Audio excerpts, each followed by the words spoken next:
નમસ્કાર વિદ્યાર્થી મિત્રો, નર્સિંગ ગ્રુપ ચેનલમાં આપ સૌનું હાર્દિક સ્વાગત છે. હવે શું છે કે આપણે જે કાર્ડિયોવાસ્ક્યુલરની જે સિરીઝ લઈને આવ્યા હતા, બરાબર? તો કાર્ડિયોવાસ્ક્યુલર ડિસીઝની એક સિરીઝ આપણે પૂરેપૂરી ખતમ કરેલી છે.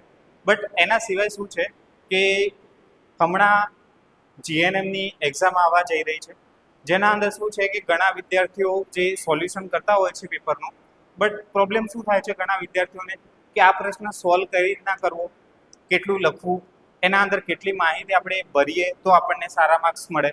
5 માર્ક્સનો ક્વેશ્ચન છે, 8 માર્ક્સનો ક્વેશ્ચન છે, લોંગ આન્સર ક્વેશ્ચન છે, બરાબર? તો એ પ્રમાણે આપણને કઈ રીતના માહિતી મળવા પૂરતી થઈ શકે છે, એના રિલેટેડ આપણે આ વિડીયો માટે ભેગા થઈ ગયેલા છે. હવે શું છે કે મેડિકલ સર્જિકલ નર્સિંગ, જેના અંદર આપણે એક પેપર સોલ્યુશન કરીએ છીએ, બરાબર? આ વિડીયો બની શકે છે કે થોડો લાંબો થાય, બરાબર? બટ શું છે તમારા માટે બહુ ફાયદાકારક રહેશે. હવે શું છે કે જે મેડિકલ સર્જિકલ નર્સિંગ છે એના અંદર આપણે એક નાની ટ્રીક બી કહીશું, અને એક શું છે કે એનું સોલ્યુશન આપણે ડિટેલમાં આના અંદર કહીશું કે જે ઇઝીલી આપણને ખબર પડે એના માટે. ઓકે, હવે શું છે કે એના અંદર સૌથી પહેલો ક્વેશ્ચન જે છે એ લોંગ આન્સર ક્વેશ્ચન છે. એના અંદર સૌથી પહેલા ડેફિનેશન શું આપણને કીધેલી છે, શાની ડેફિનેશન પૂછેલી છે? તો ડિફાઇન ક્રોનિક રિનલ ફેલિયર. કે શું પૂછેલું છે આપણને કે ક્રોનિક રિનલ ફેલિયરની એક ડેફિનેશન આપણને પૂછેલી છે. હવે નોર્મલી આપણે ક્રોનિક રિનલ ફેલિયર આપણે જોવા જઈએ તો પહેલા તો એનું ડિવાઇડેશન કરો કે ક્રોનિક રિનલ ફેલિયર કહેવાય કોને, અને ડેફિનેશનના અંદર આપણે કશું લખવાનું ના હોય કે એનું એક્સપ્લેનેશન એક આપવાનું હોય, બરાબર? એક્સપ્લેનેશનના અંદર આપણને અહીંયા શું કીધેલું છે કે in this condition the kidney gradually lose their ability to filter the waste. કે કિડની એક પ્રકારનું કામ શું કરે છે, કિડનીનું કામ શું હોય છે આપણને બધાને ખબર છે કે કિડની શું કામ કરે છે કે બોડીના અંદર જેટલા બી શું કે એક પ્રકારના દ્રવ્યો કહીએ, ફ્લુઇડ કહીએ, જેને આપણે ગરણી કરવાનું, ગારણ કરવાનું કામ કરતું હોય છે. તો શું કરીએ છે, ફિલ્ટર વેસ્ટ પ્રોડક્ટ, કે જે એનું વેસ્ટ પ્રોડક્ટ ફિલ્ટર કરવાની જે ક્ષમતા છે એ કેવી થઈ ગઈ હશે, ઓછી થઈ ગઈ હશે. એન્ડ શું કીધું છે, access fluid volume fluid from the blood, કે શું થાય છે કે બ્લડના અંદર ફ્લુઇડનું પ્રમાણ ધીરે ધીરે કરીને જે બહાર નીકળવું જોઈએ બોડીના અંદર ભરાયેલું રહેશે, બરાબર? This leads to a buildup of the toxin and the imbalance in the electrolyte which can affect every system in the body. It is often the final stage of the various disease that damage the kidney. કે શું થાય છે આના અંદર કે ધીરે ધીરે કરીને જે કિડની પ્રોપર કામ નથી કરતી, ધીરે ધીરે કરીને એના અંદર વેસ્ટ પ્રોડક્ટ જમા થતું જશે. વેસ્ટ પ્રોડક્ટ જમા થતું જશે એટલે શું કરશે, પૂરી બોડીને ઇનડાયરેક્ટલી બી અસર કરશે. તો આ છે આપણી નાનકડી ડેફિનેશન. કે ડેફિનેશન પૂછવામાં આવે તો આપણે 3-4 લાઈનની આ રીતના ડેફિનેશન બનાવીને લખી શકીએ છીએ. તમે આ ડેફિનેશન બી લખી શકો છો, અને મેં તમને જે ગુજરાતીમાં સમજાવ્યું એ ડેફિનેશન બી તમે લખી શકો છો. એના પછી આપણે જોઈએ, એના પછી આપણને શું કીધું છે, એના અંદર જ છે કે ક્રોનિક રિનલ ફેલિયરના અંદર પહેલા આપણને ડેફિનેશન પૂછી, એના પછી આપણને શું પૂછેલું છે કે write sign and symptoms of the chronic renal failure. કે ક્રોનિક રિનલ ફેલિયર કે જે લાંબા સમયગાળા સુધી આપણને કિડનીને અસર થાય છે, અને એટલા સ્ટેજ શું થાય છે એનું એબિલિટી જે છે ફેલિયર આપણને જોવા મળે છે. તો એના રિલેટેડ આપણને સાઇન એન્ડ સિમ્પટમ્સ આપેલા છે. એના અંદર સૌથી પહેલા શું લખેલું છે કે શરૂઆતના લક્ષણો કેવા જોવા મળે છે. તો શરૂઆતના લક્ષણોના અંદર સૌથી પહેલા આપણે જોવા જઈએ તો આપણને અહીંયા પહેલું જ લખેલું છે, શું છે, ફેટિગ. ફેટિગ અથવા વીકનેસ આપણને જોવા મળશે બોડીના અંદર. કિડનીના હોર્મોનના અંદર જે એરિથ્રોપોએટિન જે છે, બ્લડ જે બનાવવાની જે ક્ષમતા છે, બરાબર, એ કેવું થઈ જશે, ધીરે ધીરે કરીને ઓછી થઈ જશે, અને પેશન્ટના અંદર શું કોઝ કરશે, એનેમિયા કોઝ કરવાનું એક કારણ હોઈ શકે છે. જેના કારણે હોઈ શકે કે એના કારણે થાક અથવા નબળાઈનું એક કારણ બની શકે છે. એના પછી આપણને શું કીધેલું છે, ભૂખ ન લાગવી, જેને આપણે શું કહીએ છીએ, લોસ ઓફ એપેટાઇટ. આપણે પીડીએફ એ રીતના તમને બનાવેલી છે કે તમે જો લોસ ઓફ એપેટાઇટ અહીંયા લખેલું છે, બરાબર, બટ શું છે કે શાયદ તમને એવું ખબર ના પડે કે ભાઈ લોસ ઓફ એપેટાઇટનો મતલબ શું થાય છે. તો શાયદ એવું બની શકે કે તમે ભૂખ ન લાગવી બી તમે યાદ રાખી શકો છો. ક્લિયર છે? પછી શું છે કે યુરિયા અથવા અન્ય કચરાનો પદાર્થ જે છે જે શરીરમાં જમા થવાના કારણે શું થાય છે, બોડીને નીડ નથી લાગતી કે હવે મારે એનર્જીની નીડ છે, જેના કારણે લોસ ઓફ એપેટાઇટ આપણને જોવા મળશે. નોઝિયા, વોમિટિંગ જોવા મળી શકે છે. એડવાન્સ સિમ્પટમ્સ કયા કયા, આ શું છે કે શરૂઆતી લક્ષણો કેવા આપણને જોવા મળશે એ છે. એના પછી આપણને શું કીધું છે કે એડવાન્સ જે સિમ્પટમ્સ છે કે જે શ્યોરિટી સાથે કિડની ફેલિયરના અંદર વધારે અસર કરવા માટે અથવા વધારે અસર કરતા સિમ્પટમ્સ આપણને જોવા મળશે. એના અંદર સૌથી વધારે શું છે કે ક્રોનિક રિનલ ફેલિયરના અંદર શું છે કે આપણે એક નોર્મલ વસ્તુ છે કે ક્રોનિક રિનલ ફેલિયરના અંદર શું થાય છે કે કિડની જે ગરણ કરવાની એની ક્ષમતા હતી, ગરણી કરવાની જે એની ક્ષમતા હતી, ફિલ્ટર કરવાની જે ક્ષમતા હતી એ ઓછી થઈ ગઈ છે, જેના કારણે ફ્લુઇડ જે છે બહાર નીકળતું નથી. ફ્લુઇડ ક્યાં છે? બોડીના અંદર, બરાબર. જેના કારણે શું થશે? યા તો તમને સ્વેલિંગ જોવા મળી શકે છે, યા તો તમને એડેમા જોવા મળી શકે છે. એના પછી આપણને શું કીધું છે કે શોર્ટનેસ ઓફ ધ બ્રીથિંગ વાળી કન્ડિશન જોવા મળશે, કેમ કે શું છે પલ્મોનરી એડેમા બી આપણને જોવા મળે છે. એટલે એના પછી આપણને કીધું છે કે બોડીના અંદર આપણને નોર્મલી ખબર છે કે જો કોઈ નળી હોય, નળીના અંદર જેટલું પાણી વધારે હશે એટલું આગળ પ્રેશર વધારે જોવા મળે, જેટલું પાણી ઓછું હોય એટલું અંદર પ્રેશર ઓછું જોવા મળે. સેમ કન્ડિશન આપણી બોડીના અંદર જે બ્લડ વેસલ્સ છે એના અંદર જોવા મળે. જેમ કે શું છે કે હાઈ બ્લડ પ્રેશર, પાણી વધારે છે તો શું થશે? હાઈ બ્લડ પ્રેશર આપણને જોવા મળે. ક્લિયર છે અહીંયા સુધી? એના પછી આપણે જોઈએ એના પછી આપણને શું કીધું છે, એના અંદર જ આપણને ડિટેલમાં એક ક્વેશ્ચન ઓર આપણને આપેલો છે કે describe the nursing management of patient with a chronic renal failure. કે આપણને સૌથી પહેલા શું પૂછેલું છે? Nursing management. બે વર્ડ તમને એક એક્ઝામના અંદર મળી શકે છે. બે વર્ડ કયા કયા હોઈ શકે છે? સૌથી પહેલા શું છે? Nursing management. નર્સિંગ મેનેજમેન્ટ એટલે તમે એક કોષ્ટક બનાવી શકો છો, જેના અંદર શું હશે? નર્સિંગ અસેસમેન્ટ હશે, નર્સિંગ ડાયગ્નોસિસ હશે, પછી શું હશે? ઇવોલ્યુશન હશે, ઇમ્પ્લિમેન્ટેશન હશે, અને એ પ્રમાણે આપણે ઇવોલ્યુશન એનું કરતા હોય. બટ શું છે, એક તમે કોષ્ટક બનાવીને બી લખી શકો છો, બરાબર, અને શું છે એક સિસ્ટમેટિક વેના અંદર બી તમે લખી શકો છો. ક્લિયર છે? તો આપણે નર્સિંગ મેનેજમેન્ટ અને નર્સિંગ પ્રોસેસ વર્ડ ધ્યાનમાં રાખવાના છે કે તમને શું પૂછવામાં આવેલું છે. નર્સિંગ મેનેજમેન્ટ અને નર્સિંગ પ્રોસેસ પૂછવામાં આવેલું હોય તો એના અંદર નર્સિંગ અસેસમેન્ટ, બરાબર, nursing diagnosis, goal planning, implementation અને ઇવોલ્યુશન તમારે લખવાનું રહેશે. જો નર્સિંગ પ્રોસેસ અથવા નર્સિંગ મેનેજમેન્ટ વર્ડ યુઝ કરેલો હોય તો એના રિલેટેડ આપણે અહીંયા જોઈએ તો શું સૌથી પહેલા શું આવે? અસેસમેન્ટ આવે છે. ક્લિયર છે આપણે કે શું છે? સૌથી પહેલા શું આવે આપણા જોડે? તો અસેસમેન્ટ આવે. તો સૌ પ્રથમ આપણે એઝ અ નર્સ આપણો રોલ, મહાન નર્સનો રોલ શું હોય છે કે સૌથી પહેલા તો હિસ્ટ્રી કલેક્શન કરો. ક્લિયર છે? જેમ કે હિસ્ટ્રી કલેક્શનના અંદર શું છે કે પેશન્ટને ડાયાબિટીસ છે, હાઈ બ્લડ પ્રેશર છે કે નહીં, પહેલા કોઈ દવાઓ એવી ગળેલી છે કે નહીં કે જે કિડની પર અસર કરે, બરાબર. તો એના રિલેટેડ આપણે થોડું ઘણું જોઈતા હોય કે જેને આપણે હિસ્ટ્રી કલેક્શનના અંદર એડ કરતા હોઈએ છીએ. એના પછી શું છે કે ફિઝિકલ એક્ઝામિનેશન. હવે શું છે કે ફિઝિકલ એક્ઝામિનેશનના અંદર શું છે કે ફિઝિકલ એક્ઝામિનેશનના અંદર સૌથી પહેલા તમે ચેક કરો કે પેશન્ટના એક તો બ્લડ પ્રેશર વધારે જોવા મળતું હતું. બ્લડ પ્રેશર ચેક કરીશું આપણને ખબર પડશે કે બોડીના અંદર ફ્લુઇડનું પ્રમાણ કેટલું વધારે જોવા મળે છે. પછી શું છે? હૃદયના ધબકારા ચેક કરો, શ્વાસ ચેક કરો અને તાપમાન ચેક કરો. આપણને એક વાઇટલ સાઇન પરથી બી એક અંદાજો મળી શકે છે. એના પછી શું છે? ઇન્ટેક અને આઉટપુટ ચાર્ટ. ઇન્ટેક એટલે શું છે? તમે પાણી પીવો છો કેટલું, અને આઉટપુટ, બરાબર, કે આપણે યુરિન મારફતે પાણી બહાર નીકળે છે કેટલું, એ આપણે ખાસ ચેક કરતા હોઈએ છીએ, બરાબર. નોર્મલી એવું માનવામાં આવે છે કે 400 ml કરતાં જો ઓછું થાય તો આપણે એને ઓલિગોયુરિયા કહેતા હોઈએ છીએ. ક્લિયર છે? એના પછી શું છે? તમે ઓરલ ફ્લુઇડ આપો છો ને જે આઈવી ફ્લુઇડ આપો છો એ પેશાબ મારફતે નીકળે છે કેટલું, બરાબર, એ અને આપણે લઈએ છે કેટલું, એ બંનેનો એક આપણે ચાર્ટ બનાવતા હોઈએ છીએ ને આપણે નક્કી કરતા હોઈએ છીએ કે બોડીના અંદર વધારે રહે છે કે બહાર વધારે નીકળે છે એ. એના પછી શું છે? એડેમાની અસેસમેન્ટ આપણે કરવાનું રહેશે, બરાબર. એના અંદર શું છે? એડેમાના અંદર શું છે? અસેસમેન્ટ તમે કઈ રીતના કરી શકો છો?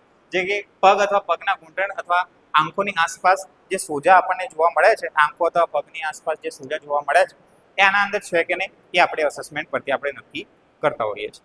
એના પછી આપણે જોઈ લઈએ નર્સિંગ ડાયગ્નોસિસ. સૌથી પહેલા આપણે શું કર્યું?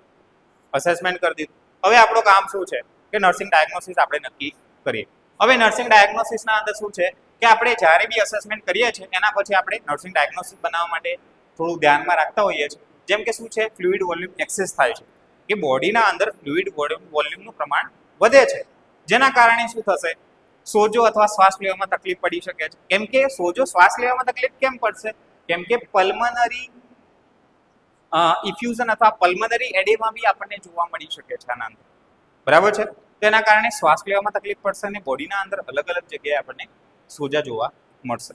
એના પછી આપણને આપેલું છે imbalance nutrition less than body requirement, કે આપણને એક કીધું હતું ને આપણે કે ભૂખ નથી લાગતી આના અંદર, તો શું થશે કે બોડીના અંદર જેટલી ન્યુટ્રિયન્ટ્સની જરૂર છે એ પ્રમાણે આપણે ન્યુટ્રિયન્ટ્સ આપતા નથી, જેના કારણે ઇમ્બેલેન્સ થાય છે, જેને શું કહીએ છીએ આપણે imbalance nutrition less than body requirement. Clear છે અહીંયા સુધી? એના પછી આપણને આપેલું છે રિસ્ક ફોર ઇન્ફેક્શન. કેમ કે શું છે, યુરેમિયાના કારણે યુરેમિયા અને બ્લડના અંદર યુરિયાનું પ્રમાણ વધારે જોવા મળે છે, જેના કારણે રોગ પ્રતિકારક શક્તિ જે છે નબળી થશે, ડાઉનગ્રેડ થશે, તો એના બી અસર આપણને જોવા મળી શકે છે. એના પછી રિસ્ક ફોર ઇન્જરી, માને કે શું થશે કે ત્વચા ઉપર ખંજવાળ આવવાના કારણે જે આપણે શું કરીએ છીએ, જે સ્કિન ઉપર સ્ક્રેચીસ અથવા એક પ્રકારની ઇન્જરી થવાના ચાન્સીસ વધી શકે છે. પછી શું છે, ડિસ્ટર્બ થોટ પ્રોસેસ, કે જેના કારણે આપણી દિમાગી સંતુલન પર બી અસર કરે છે, જેના અંદર થોટ પ્રોસેસ થિંકિંગ એબિલિટી બી આપણી ડાઉન થાય છે. એના પછીનું સ્ટેપ આપણા જોડે કયું છે, પ્લાનિંગ. બરાબર, જેને આપણે શું કહીએ છીએ, પ્લાનિંગ યા ફિર ઇમ્પ્લિમેન્ટેશન આપણે કહી શકીએ છીએ. કે સૌથી પહેલા તમે પ્લાનિંગ શું કરશો અને એ પ્લાનિંગને કામમાં લાવવા અથવા એક્શનમાં લાવવા માટે આપણે ઇમ્પ્લિમેન્ટેશન શું કર્યું, એ બંને આપણે સ્ટડી કરવાનું છે. સૌથી પહેલું શું છે કે આના અંદર આપણે પેશન્ટને પ્રોબ્લેમ શું છે, એક તો ક્રોનિક રિનલ ફેલિયર છે ને એના અંદર ફ્લુઇડનું જ પ્રોબ્લેમ થાય છે, કે ભાઈ પાણી બોડીના અંદર પાણી અને ફ્લુઇડનું પ્રમાણ અતિશય જોવા મળે છે. તો આપણે શું કરીશું, ફ્લુઇડનું મેનેજમેન્ટ કરો, એનાથી સોલ્યુશન આવશે. બરાબર, તો શું છે, ફ્લુઇડનું મેનેજમેન્ટ કરો, આપણને ખબર પડશે. જેના અંદર શું છે કે ઇન્ટેક અથવા આઉટપુટ ચાર્ટ સખત નજર રાખવાની છે, એકદમ બારીકાઈથી આપણે નજર રાખીશું કે ઇન્ટેક કેટલું છે ને આઉટપુટ કેટલું છે, એના પરથી જ ખબર પડશે. ક્લિયર છે? એના પછી શું છે, તે ડોક્ટરના જે ડિસ્ક્રિપ્શન આપેલું છે, પ્રિસ્ક્રિપ્શન ડોક્ટરે આપેલું છે, એ પ્રમાણે ફ્લુઇડ રેસ્ટ્રિક્શન કરવાનું રહેશે. કે ભાઈ પેશન્ટને એમ કીધેલું છે કે ભાઈ તારે 24 કલાકમાં ખાલી માત્ર ને માત્ર કેટલા ml પાણી લેવાનું છે, 500 ml પાણી લેવાનું.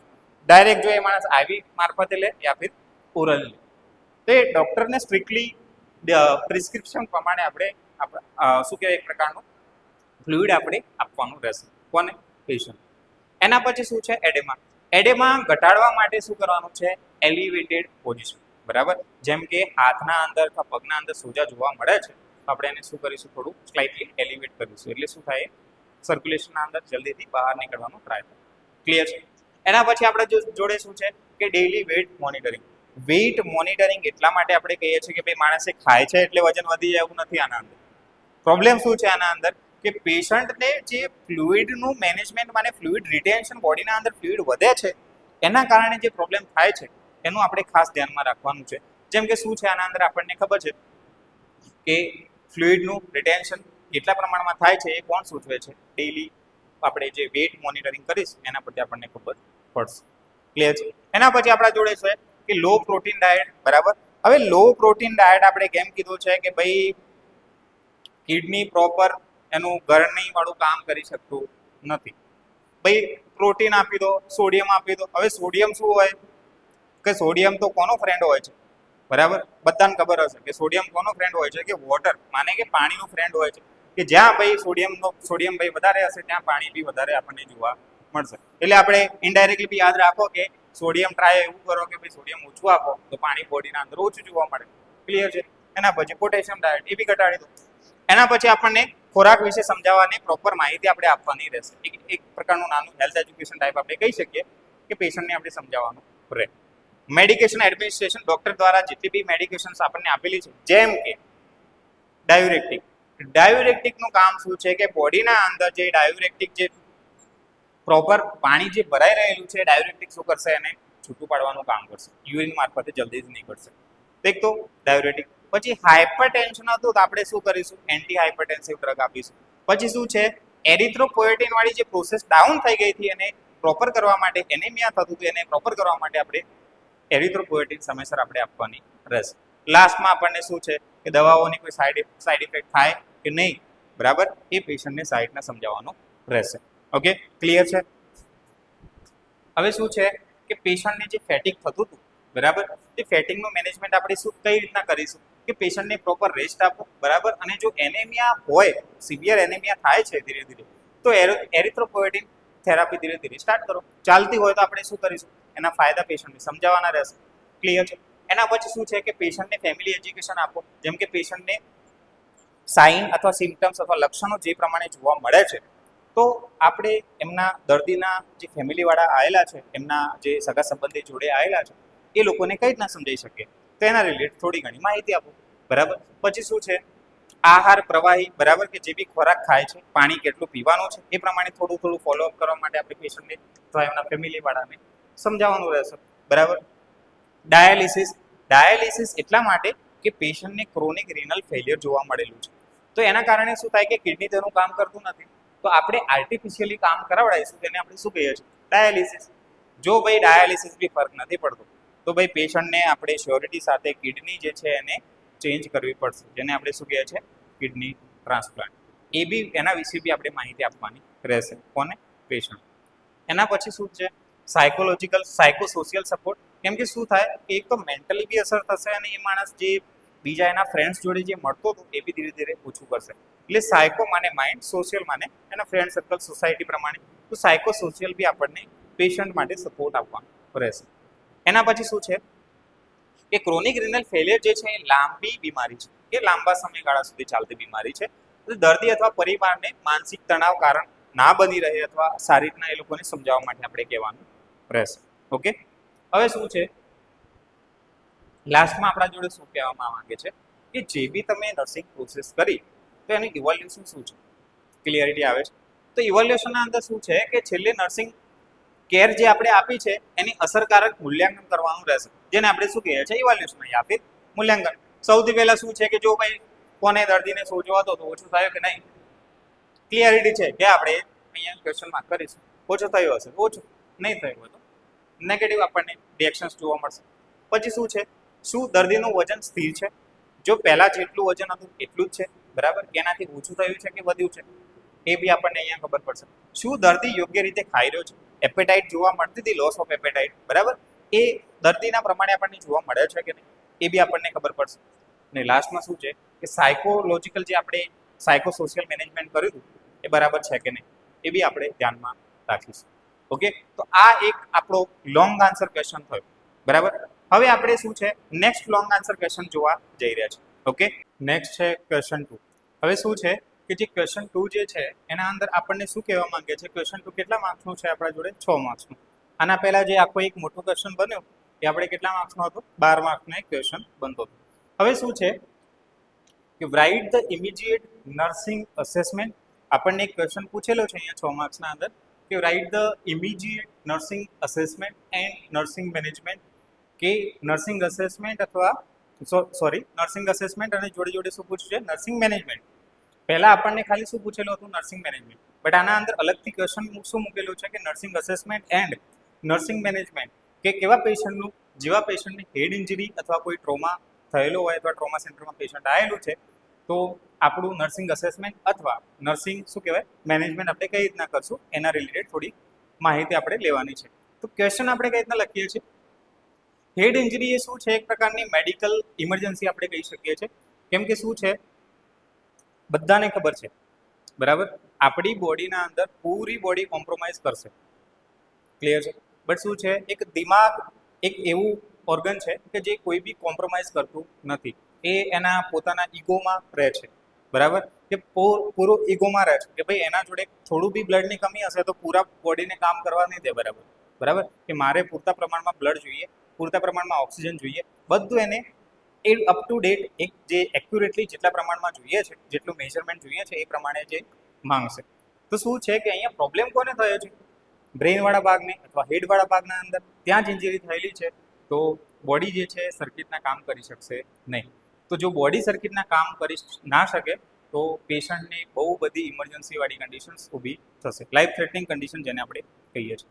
હવે શું છે કે પેશન્ટને આપણે શું કરવાનું રહેશે? મેડિકલ ઇમરજન્સી આપણે ધ્યાનમાં રાખીને એ પ્રમાણે ટ્રીટમેન્ટ કરવાની રહેશે. એના માટે શું છે કે ટ્રોમા સેન્ટરના અંદર કે જે ટ્રોમા સેન્ટરના અંદર આપણે જે પેશન્ટને એડમિશન આપીએ છીએ ત્યારે નર્સની ભૂમિકા જે છે એ બહુ અગત્યની હોય છે. એના અંદર શું છે કે ઇમિડિયેટ નર્સિંગ અસેસમેન્ટ આપણે ખાસ કરીને કરવાનું રહે. ઇમિડિયેટ નર્સિંગ અસેસમેન્ટ એટલા માટે કે આપણને ખબર પડે કે પેશન્ટને કેટલી હદ સુધી ઇન્જરી થયેલી છે, ઇન્જરીની ઇન્ટેન્સિટી કેટલી છે એ બી આપણને ખબર પડશે. એના પછી શું છે એરવે, બ્રીથિંગ અને સર્ક્યુલેશન, જે શું કહીએ છીએ આપણે એ, બી અને સી ઉપર આપણે ડિપેન્ડન્ટ રાખીએ છીએ. એરવે ઉપર શું છે કે હવાના માર્ગમાં માને અને શું છે બ્રીથિંગ, માને કે જે આપણે શ્વાસ લઈએ છીએ એ આખો રસ્તો છે, એ માર્ગ છે, ત્યાં કોઈ પ્રોબ્લેમ ખરો, ત્યાં કોઈ અટકાયત ખરી જેના કારણે શું થશે અને શ્વાસ લેવામાં તકલીફ પડી શકે છે અને એના કારણે બ્રીથિંગ મને શ્વાસોશ્વાસના અંદર બી ચેન્જીસ જોવા મળશે. એના અંદર શું છે કે સૌપ્રથમ દર્દીને માર્ગ ખુલ્લો રાખવાનો, માર્ગ આપણે ખુલ્લો રાખવાનો ટ્રાય કરીશું. જેમ કે કોઈ અનકોન્શિયસ પેશન્ટ હશે તો શું કરીએ છીએ કે તો જીભ પાછળ જઈને એરવે બ્લોક કરી શકે છે. શું થશે કે જો અનકોન્શિયસ પેશન્ટ હશે તો એની જીભ જે છે, હવે આપણને ખબર છે કે કોન્શિયસ હશે તો જીભની હલનચલન આપણે જાતે કરી શકીએ, બટ જો પેશન્ટ બેભાન અવસ્થામાં અથવા અનકોન્શિયસ છે, બરાબર, તો એની જે પ્રોપર આપણે કહેવા જઈએ મુવમેન્ટ એને બિલકુલ હશે નહીં. જે આગળ જઈને જો જીભ અંદર વળી ગઈ અથવા જીભ અંદરથી ભરાઈ ગઈ અથવા ક્યાંક બ્લોકેજ થઈ શકે છે, જીભના હલનચલન બિલકુલ નહીં હશે, એના કારણે શું થઈ શકે છે, એરવે બ્લોક થઈ શકે છે. એના પછી નેક ઇન્જરી આપણે કીધી છે કે નેક ઇન્જરીને માને કે હેડ અથવા નેકવાળા ભાગના અંદર જે ઇન્જરી થઈ છે, હવે હેડવાળા ભાગના અંદર થઈ છે તો ઓબ્વિયસલી છે કે ચાન્સીસ છે કે પૂરેપૂરા નેક ઇન્જરી થઈ, તો આપણે એને કોમ્પ્રોમાઇઝ ના થાય, બરાબર. કોમ્પ્રોમાઇઝ અથવા અહીંયા વર્ડની મિસ્ટેક હોઈ શકે છે, કમ્પ્રેસ ના થાય એટલા માટે આપણે શું કહીએ છીએ કે સર્વાઇકલ, જે આપણું સર્વાઇકલ વાળો સ્પાઇન વાળો એરિયા છે ત્યાં આપણે શું કરીએ છીએ, નેક કોલર લગાવીએ છીએ, જેને આપણે શું કહીએ છીએ સર્વાઇકલ સ્પાઇન ઇમોબિલાઇઝેશન આપણે નેક કોલર દ્વારા જાળવી રાખીએ છીએ કે જે શું કરશે, મૂવમેન્ટ થવા દેશે નહીં. ક્લિયર છે. એના પછી આપણને શું કીધેલું છે કે ઇમિડિયેટ નર્સિંગ મેનેજમેન્ટના અંદર આપણે શું કરવાનું છે કે આપણે તાત્કાલિક જે નર્સિંગ મેનેજમેન્ટ કરીએ છીએ એના અંદર શું હશે કે સૌથી પહેલા તો એરવે અથવા બ્રીથિંગનું મેનેજમેન્ટ કરવાનું રહેશે, બરાબર, એ તો આપણે ક્લિયર કર્યું. એના પછી શું છે, નેક ઇન્જરીને ટાળવા માટે આપણે શું કર્યું, નેક કોલર આપણે લગાવ્યું, બરાબર. આ બધું નર્સિંગ મેનેજમેન્ટ છે, આપણે આના પહેલા અસેસમેન્ટ કર્યું. એના પછી શું છે, ઓક્સિજન એડમિનિસ્ટ્રેશન પેશન્ટને, કેમ કે શું છે પેશન્ટને બ્લોકેજ થઈ શકે છે, પ્રોપર એરવે ક્લિયર નહીં હોય તો આપણે બધું ધ્યાનમાં રાખવું પડશે બ્રીથિંગ માટેનું, એટલે એ આપણે ખાસ ધ્યાનમાં રાખીશું. એના પછી શું છે, બેગિંગ અથવા એન્ટ્યુબેશન, બરાબર. પેશન્ટને જો સિવિયરલી બ્રીથિંગ ડિફિકલ્ટીના અંદર પ્રોબ્લેમ થાય છે તો આપણી શ્યોરિટી સાથે ઇન્ટ્યુબેશન અથવા બેગિંગ વાળી મેથડ આપણે સ્ટાર્ટ કરવાની રહેશે. એના પછી સર્ક્યુલેશનના અંદર મેનેજમેન્ટના અંદર શું કરો છો તમે કે બોડીના અંદર બ્લડનું વધારે પ્રમાણ લોસ થઈ ગયું છે હેડ ઇન્જરીના કારણે, બરાબર, તો ફ્લુઇડ મેનેજમેન્ટ ઇમ્બેલેન્સ થઈ ગયું છે, તો આપણે શું કરીએ છીએ કે આઈવી એક્સેસ ક્વિકલી કરવાનો છે, કેમ કે શું છે ડોક્ટર જે બી આપણને પ્રિસ્ક્રિપ્શન આપશે એ પ્રમાણે આઈવી ફ્લુઇડ આપણે સ્ટાર્ટ કરવાનો રહેશે. એના પછી આપણા જોડે શું છે, એક્સટર્નલ બ્લીડિંગ, કે જો કોઈ વધારે પડતું બ્લીડિંગ બહાર નીકળે છે તો આપણે એને પ્રેશર આપીને થોડું રોકવાનો ટ્રાય કરવો પડશે. એના પછી શું છે કે પેશન્ટને વાઇટલ સાઇન કન્ટિન્યુઅસલી મોનિટરિંગ કરવા પડશે, કેમ કે શું કીધું આપણે, જો બ્રેનને અસર થઈ તો બ્રેન પૂરી બોડીને કામ નહીં કરવા દે, તો એના માટે આપણે શું છે મેન વાઇટલ સાઇન, ખાસ કરીને બ્લડ પ્રેશર આપણે ચેક કરવાનું રહેશે. કેમ કે જો બ્લડ લોસ વધારે થશે તો આપણે હમણાં આગલા ક્વેશ્ચનના અંદર જ આપણે જોયું શું હતું કે જો પાણીનું પ્રમાણ, ફ્લુઇડનું પ્રમાણ વધારે, માને કે ફ્લુઇડ બ્લડ બી આવી ગયું એના અંદર, જો બ્લડનું પ્રમાણ વધારે હશે પ્રેશર વધારે આવશે બ્લડના અંદર, જો બ્લડનું પ્રમાણ ઓછું થશે તો બ્લડ પ્રેશર ઓછું બી થઈ શકે છે, હાઇપરટેન્શન બી થઈ શકે છે, તો આપણે બંને વસ્તુ ધ્યાનમાં રાખવી પડશે. ક્લિયર છે આ ક્વેશ્ચન, બરાબર. તો 6 માર્ક્સનો ક્વેશ્ચન આપણે શાયદ અહીંયા ખતમ થઈ ગયું છે. હવે આપણા જોડે ક્વેશ્ચન કયો છે, રાઈટ. હવે શું છે કે પહેલા જે ક્વેશ્ચન હતો એ શું હતું, હેડ ઇન્જરી અથવા નેક ઇન્જરીના અંદર જે પ્રોબ્લેમ થતા હતા એના રિલેટેડ આપણે જોયું છે, બરાબર. હવે શું છે કે write the post operative nursing management of the patient with the chest surgery for the first 24 hours, કે એક માણસ છે જેને ચેસ્ટ સર્જરી કરવામાં આવેલી છે, જે શું હશે કે એને પોસ્ટ ઓપરેટિવ આપણે નર્સિંગ મેનેજમેન્ટ આપણે પેશન્ટને કઈ રીતના પ્રોવાઈડ કરીશું એના રિગાર્ડિંગ આપણને આપેલું છે. હવે શું છે કે તમને ક્વેશ્ચન શાયદ અહીંયા પોસ્ટ ઓપરેટિવ છે, એના જગ્યાએ તમને પ્રી ઓપરેટિવ બી મળી શકે છે, તો પ્રી ઓપરેટિવ પેશન્ટને આપણે રેડી કરીએ છીએ, કન્સલ્ટ લઈએ છીએ પેશન્ટને શું કહે નેલ બાય માઉથ રાખીએ છીએ આપણે, પેશન્ટને કઈ મેન્ટલી સપોર્ટ આપવો પડશે, પેશન્ટને સમજાવવું પડશે આ રીતના સર્જરી થાય છે, એ આપણે પ્રી ઓપરેટિવ કેરના અંદર બી આવશે, બરાબર. બટ આપણને એ ક્વેશ્ચન શું પૂછેલો છે, પોસ્ટ ઓપરેટિવ નર્સિંગ મેનેજમેન્ટ, એના રિલેટેડ આપણે શું છે કે પોસ્ટ ઓપરેટિવ નર્સિંગ મેનેજમેન્ટ પ્રથમ 24 કલાક માને 24 અવર્સના અંદર શું કહેવા માંગે છે, તો રેસ્પિરેટરી મેનેજમેન્ટ માને કે એના અંદર શું છે કે સૌથી પહેલાં તો આપણે છે ને પેશન્ટને પ્રોબ્લેમ ક્યાં થયેલો છે, ચેસ્ટ સર્જરી છે, માને ફેફસાના અંદર અથવા ચેસ્ટના અંદર પ્રોબ્લેમ એને જોવા મળે, તો એના કારણે પેશન્ટને રેસ્પિરેટરી મેનેજમેન્ટ ખાસ કરીને આપણે ધ્યાનમાં લેવું પડશે. એના પછી આપણા જોડે શું છે કે આ સૌ પ્રથમ મહત્વનું પાસું એ છે કે દર્દીને ઓપરેશન પછી તરત જ ઓક્સિજન થેરાપી પર આપણે રાખવાનું રહેશે, કેમ કે પેશન્ટને પ્રોબ્લેમ ક્યાં છે, ચેસ્ટ ઉપર, એ આપણે કોમ્પ્રોમાઇઝ ના કરી શકીએ. ક્લિયર છે. પછી શું છે, ડીપ બ્રીથિંગ અથવા કફિંગ જે છે એ ઇફેક્ટિવલી આપણે પેશન્ટને કહેવાનું છે કે એકદમ ડીપ બ્રીથ કરો, કેમ કે સર્જરી થયેલી છે, જે એનું પહેલાં નોર્મલી કામ હતું, નોર્મલી ફંક્શન હતું, એ એબનોર્મલ થઈ શકે છે, એટલા માટે પેશન્ટને પ્રોપર એક્સરસાઇઝ કરવાનું કહીશું, જેના અંદર એક ખાંસી બી ખાવાનું, કફિંગ કરવાનું બી આપણે કહીશું, ને એકદમ ડીપ બ્રીથ લેવાનું બી આપણે પેશન્ટને કહેવાનું રહેશે. એના પછી શું છે, ઇન્સેન્ટિવ સ્પાયરોમેટ્રી. હવે સ્પાયરોમીટર જે છે એનો ઉપયોગ આપણે કઈ રીતના કરીએ છીએ કે ફેફસાની કેપેસિટી, કેમ કે શું છે એબનોર્મલ થઈ ગયા છે, સર્જરી પછી એને પાછા નોર્મલ કરવા પડશે આપણે, કેમ કે સર્જરી શાના માટે કરી છે આપણે, નોર્મલ માટે. તો મેઇન વસ્તુ શું છે કે સ્પાયરોમેટ્રી આપણે એટલા માટે કરીએ છીએ કે તમે એક જોયું હશે કે જે એક નાનો ડિવાઇસ જેવો આવો જેના અંદર ફોંક લગાવશો તો 1, 2 and 3 બોલ્સ હશે, જે શું હશે ધીરે ધીરે કરીને ઉપર જશે, એનાથી આપણી ફેફસાની કેપેસિટી વધશે. ક્લિયર છે. એના પછી શું છે પોઝિશનિંગ. એના અંદર શું છે કે સેમી ફાઉલર પોઝિશન. સેમી ફાઉલર પોઝિશન એટલે શું હશે કે આપણે જો બેડ જે છે એ બેડની આ રીતના બેડ હશે, સુપાઇન પોઝિશનમાં આ રીતના બેડ હશે, બટ એને શું કરવાનું છે આપણે 30 to 45 ડિગ્રી આપણે અદ્ધર કરવાનું છે, થોડું અપ કરવું પડશે બેડને, બરાબર, ના કે પેશન્ટને.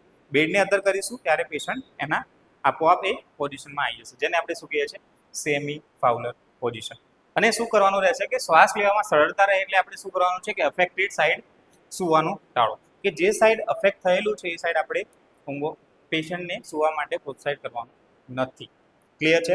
એના પછી શું છે કે પેઇન મેનેજમેન્ટ. પેશન્ટને શ્વાસ લેવાના કારણે દુખાવો બી થતો હશે તો એ પ્રોપર પેઇનના કારણે શ્વાસ નહીં લઈ શકે તો આપણે પેશન્ટને કહેવું પડશે કે ભાઈ આને એનાલ્જેસિક વગેરે આપણે આપીશું, જેના કારણે શું થશે કે પેશન્ટ એને શ્વાસની ક્રિયા થોડી નોર્મલ કરી શકે.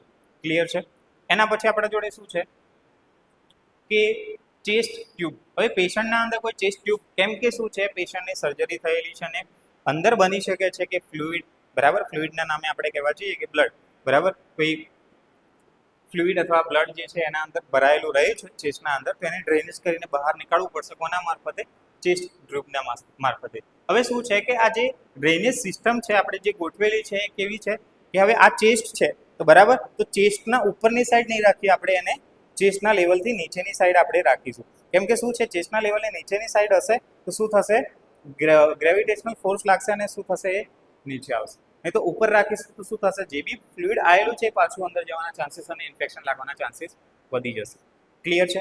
એના પછી શું છે કે એર લીક, કે જો બોટલ અથવા જે આપણે ડ્રેનેજ સિસ્ટમ ગોઠવેલી છે એના અંદર કોઈ બબલ વગેરે થાય છે કે નહીં એ આપણે ચેક કરવાના છે. કેમ કે શું છે ડ્રેનેજ બોટલમાં બબલ એર લીક માટે આપણે તપાસવા રહેશે, કે કોઈ જગ્યાએ એર લીક થતી હશે તો બબલ આપણને જોવા મળશે ડ્રેનેજ સિસ્ટમના અંદર.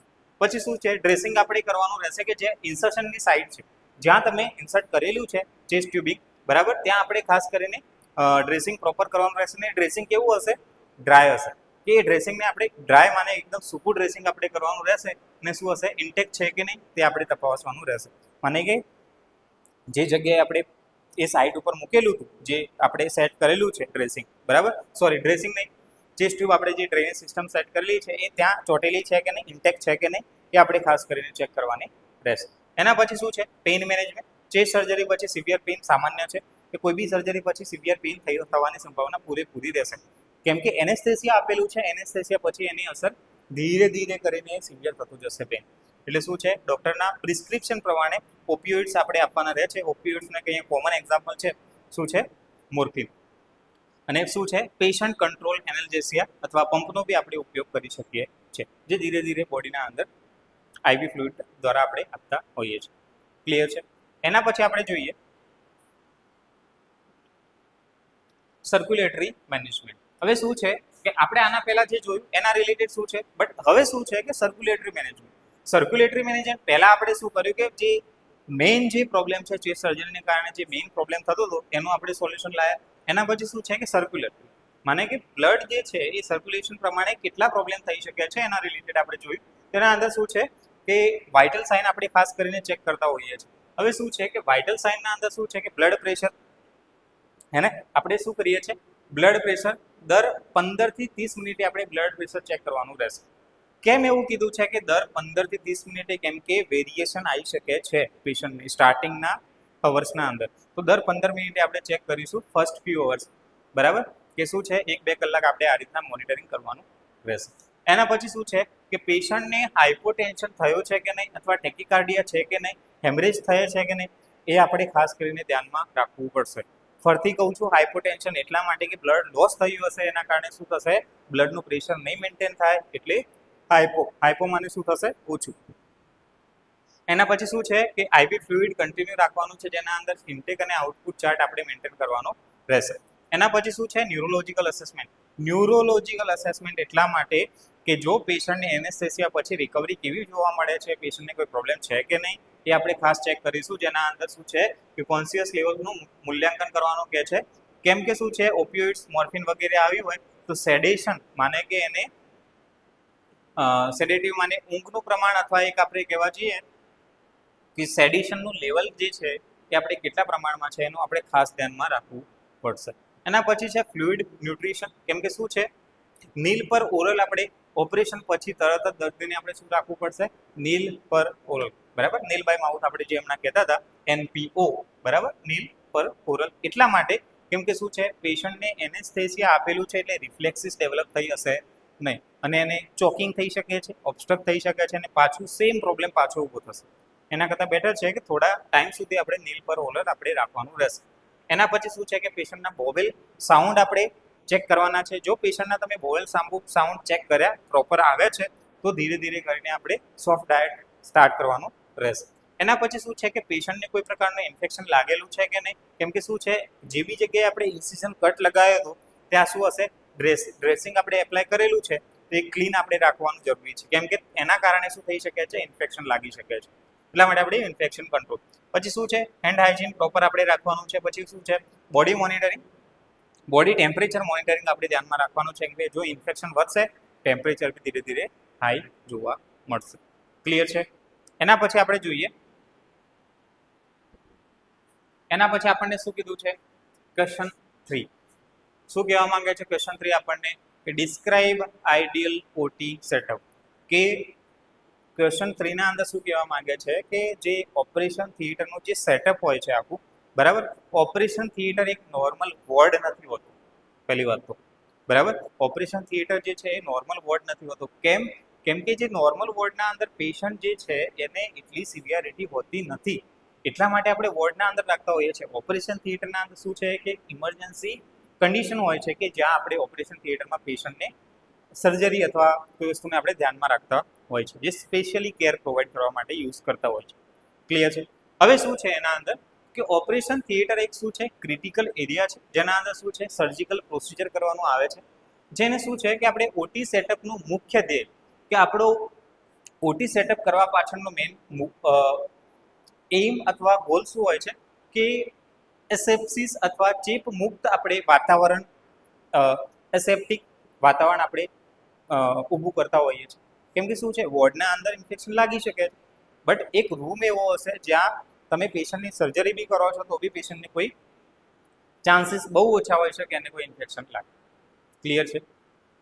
હવે શું છે કે આ રીતના આ વસ્તુને આપણે જાળવી રાખવા માટે એક સેટઅપ તૈયાર કરીએ છીએ, જેને આપણે શું કહીએ છીએ, ઓપરેશન થિયેટર સેટઅપ. બરાબર. સર્જિકલ સાઇટ ઇન્ફેક્શન એટલા માટે કે જ્યાં બી સર્જરી થાય છે ત્યાં આપણે બની શકે છે કે ત્યાં ઇન્ફેક્શન લાગવાની સંભાવના વધી શકે. બરાબર. તો આ બધું ના થાય એટલા માટે આપણે એક સેટઅપ તૈયાર કરેલું છે જેને શું કહે છે, ઓપરેશન થિયેટર સેટઅપ.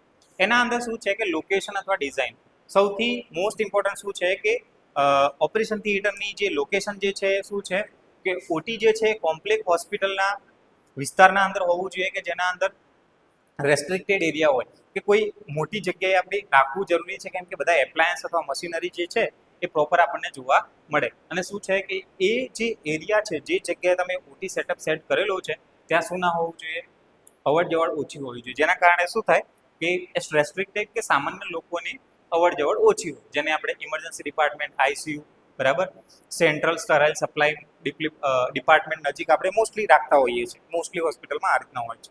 એના પછી શું છે કે ડિઝાઇન ઓટી કોમ્પ્લેક્સ મુખ્ય 3 ભાગોના અંદર આપણે વહેંચવામાં આવે છે.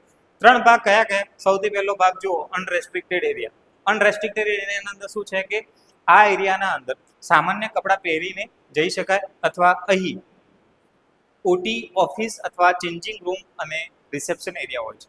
કે આપણે સૌથી પહેલો એરિયા કયો છે, અનરેસ્ટ્રિક્ટેડ એરિયા. અનરેસ્ટ્રિક્ટેડ એરિયાના અંદર શું છે કે કોઈ બી એવો એરિયા કે જ્યાં રેસ્ટ્રિક્શન નથી, ત્યાં જઈને તમારે જે કપડાં ચેન્જ કરવાના છે, જે આપણે ગાઉન વગેરે જે પીપી કિટ અથવા જે બી આપણે પહેરીએ છીએ પ્રોપર, બરાબર, પર્સનલ પ્રોટેક્ટિવ ઇક્વિપમેન્ટ જે આપણે પહેરીએ છીએ એ ચેન્જિંગ રૂમ વગેરે આપણે ત્યાં રિસેપ્શન એરિયાના અંદર આપણે રાખતા હોઈએ છીએ, જેને આપણે શું કહીએ છીએ અનરેસ્ટ્રિક્ટેડ એરિયા. સેકન્ડ આપણા જોડે શું છે કે semi restricted area. Semi restricted એરિયાના શું હશે કે જેને પરમિશન હશે એ જ માણસ ત્યાં જઈ શકશે.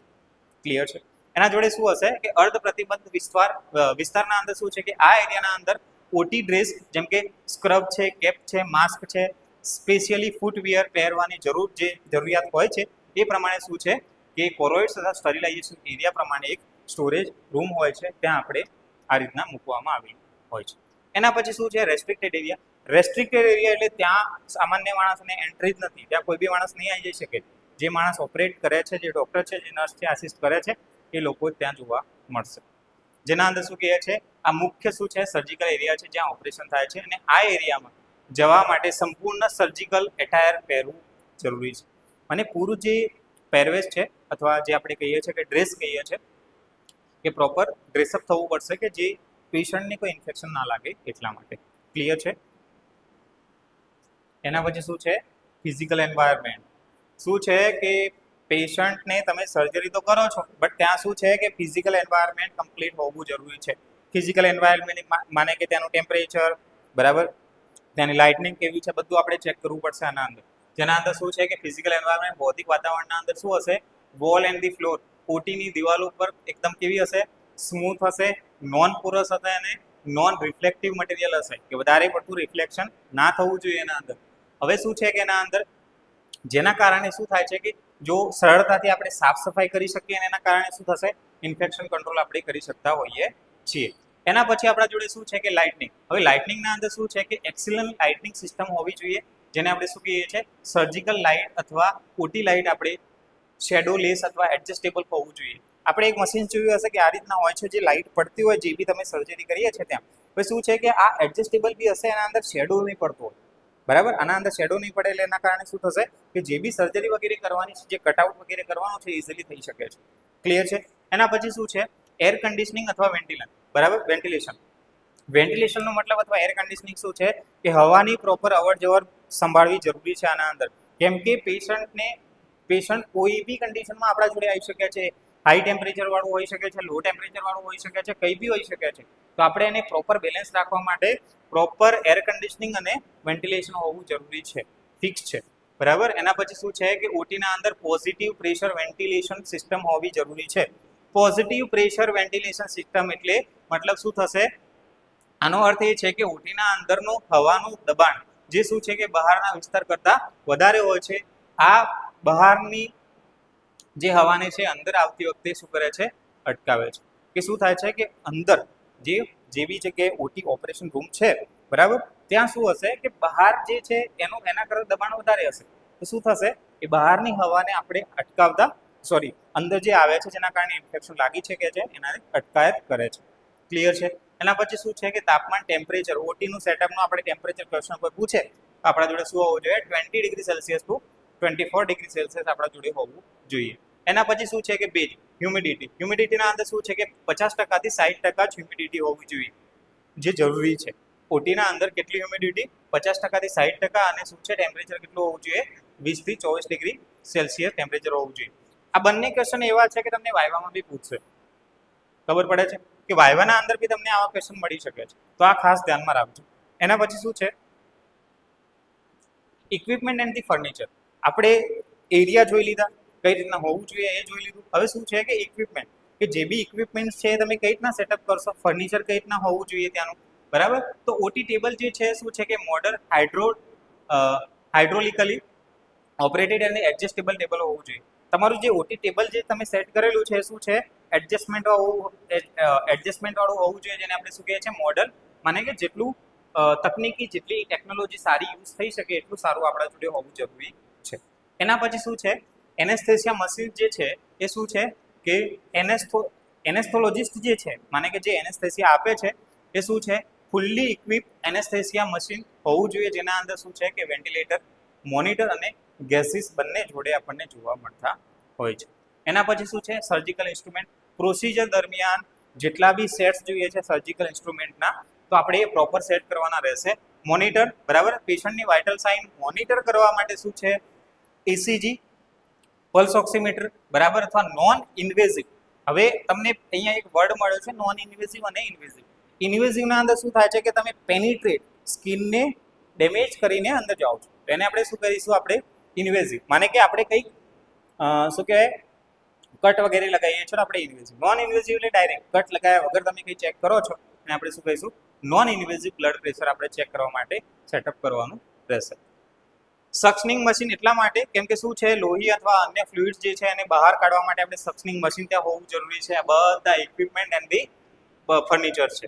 પછી શું છે, ડાયાથર્મા, એના અંદર શું છે કે ઇલેક્ટ્રો કોટરી આપણે રાખીએ છીએ, જેના અંદર શું છે કે કટિંગ અથવા કોએગ્યુલેશન માટે ડાયાથર્મો મશીન જરૂરી છે. કેમ કે કટ કરવા માટે અથવા એને પ્રોપર જે કટ થાય છે તેમાંથી બ્લીડિંગ બહાર ના આવે એના માટે આપણે મશીનરીનો ઉપયોગ કરતા હોઈએ છીએ, જેને ડાયાથર્મી આપણે કહેતા હોઈએ છીએ. વેસ્ટ મેનેજમેન્ટ માટે એટલા માટે કે જે બી સર્જરી થાય છે ત્યાંથી વેસ્ટ નીકળવાનો છે, ફિક્સ છે, બાકી સર્જરી થતી નહીં.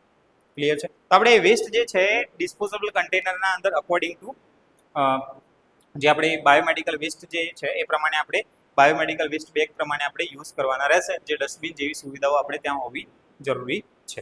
ઓકે, એના પછી શું છે, એસેપ્ટિક ટેકનિક, કે જે બી તમે ટેકનિક્સ યુઝ કરો છો એ કેવી હોવી જોઈએ, આપણા જોડે એસેપ્ટિક ટેકનિક હોવી જોઈએ, માને કે ચેપ મુક્ત ટેકનિક આપણે યુઝ કરવાની છે. જેના અંદર શું હશે કે દરેક ઓટી કોમ્પ્લેક્સના અંદર સેન્ટ્રલ સ્ટરાઇલ ડિપાર્ટમેન્ટ હોય છે. શું છે કે સેન્ટ્રલ સ્ટરાઇલ સપ્લાય ડિપાર્ટમેન્ટ હોય છે, જેને આપણે CSSD આપણે કહેતા હોઈએ છીએ. હવે શું છે કે આ ડિપાર્ટમેન્ટના અંદર ઇન્સ્ટ્રુમેન્ટને ક્લીન, સ્ટરાઇલ અને પેક્ડ કરીને આપણે ઓટીના મારફતે ઓટી સુધી પહોંચાડવાનો આપણે ટ્રાય કરતા હોઈએ છીએ. જે બધું પહોંચાડવાનું અથવા જે આ બધી જે છે કયો ડિપાર્ટમેન્ટ સાચવશે આ બધી માહિતી અથવા જે બી પહોંચાડવાના છે ઇન્સ્ટ્રુમેન્ટ વગેરે, આપણે એને શું કહીશું, સેન્ટ્રલ સ્ટરાઇલ સપ્લાય ડિપાર્ટમેન્ટ, જેને આપણે શું કહીએ છીએ, CSSD. ક્લિયર છે? સ્ટરિલાઇઝેશન મેથડ, જેના અંદર આપણે સ્ટીમ સ્ટરિલાઇઝેશન, ઓટોક્લેવ કહીએ છીએ અથવા કેમિકલ સ્ટરિલાઇઝેશન પદ્ધતિનો ઉપયોગ આપણે મોસ્ટલી કરતા હોઈએ છીએ. ક્લિયર છે? એના પછી શું છે, સ્ક્રબ એરિયા. સ્ક્રબ એરિયા એટલે કે એવો એરિયા જ્યાં તમે સર્જરી કરેલી છે અથવા સર્જરી પહેલા અથવા સર્જરી પછી, જ્યાં તમે હેન્ડ વોશિંગ અથવા પૂરું તમે પ્રોપર હાથ તમારા ક્લીન કરી શકો, જે ઇન્ફેક્શન ના ફેલાઈ શકે એ રીતના. ક્લિયર છે? નર્સ ઓપરેશન પહેલા હાથ ધોઈને સ્ક્રબ કરે છે, બરાબર, એ આપણે કયો એરિયા કહીએ છીએ, આપણે સ્ક્રબ એરિયા. ક્લીનલીનેસ, ઓટીના અંદર રૂટીનલી ક્લીનલિંગ કરવું જરૂરી છે. કેમ કે શું છે, ટર્મિનલ ક્લીન એક પ્રોટોકોલ સખત પાલન કરવાનું રહેશે. કેમ કે ઓટીના અંદર પ્રોપર ક્લિનિંગ કરવું આપણું મોસ્ટ ઇમ્પોર્ટન્ટ પાર્ટ છે.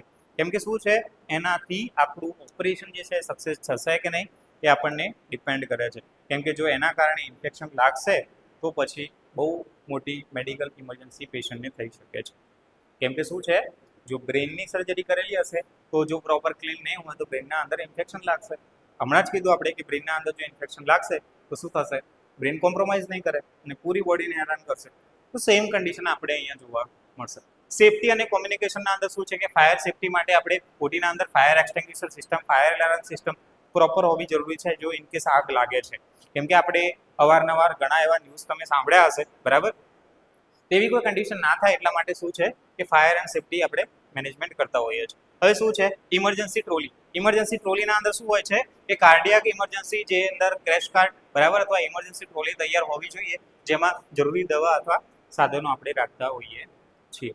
હવે શું છે કે આ જે કન્ડિશન છે એના અંદર શું છે કે તમને આ ક્વેશ્ચન સમજાવું છું હું કેમ, કે જ્યારે બી તમે આ પીડીએફ તમને અહીંયા ગ્રુપ આપણે જે ચેનલ છે એના અંદર નીચે ડિસ્ક્રિપ્શનમાં મેન્શન કરી દઈશું કે આ પીડીએફ તમે કઈ રીતના ડાઉનલોડ કરી શકો છો, બરાબર. બટ હું એટલા માટે, અને શાયદ તમને એવું લાગતું હશે કે સર થોડા ફાસ્ટ ભણાવે છે, બટ ફાસ્ટ એટલા માટે કે આપણે 75 માર્કનું અથવા જે long answer question, short answer question, short notes છે એ બધી આપણે 1 અથવા 2 વિડીયોના અંદર કવર કરવાની છે એટલે, બરાબર.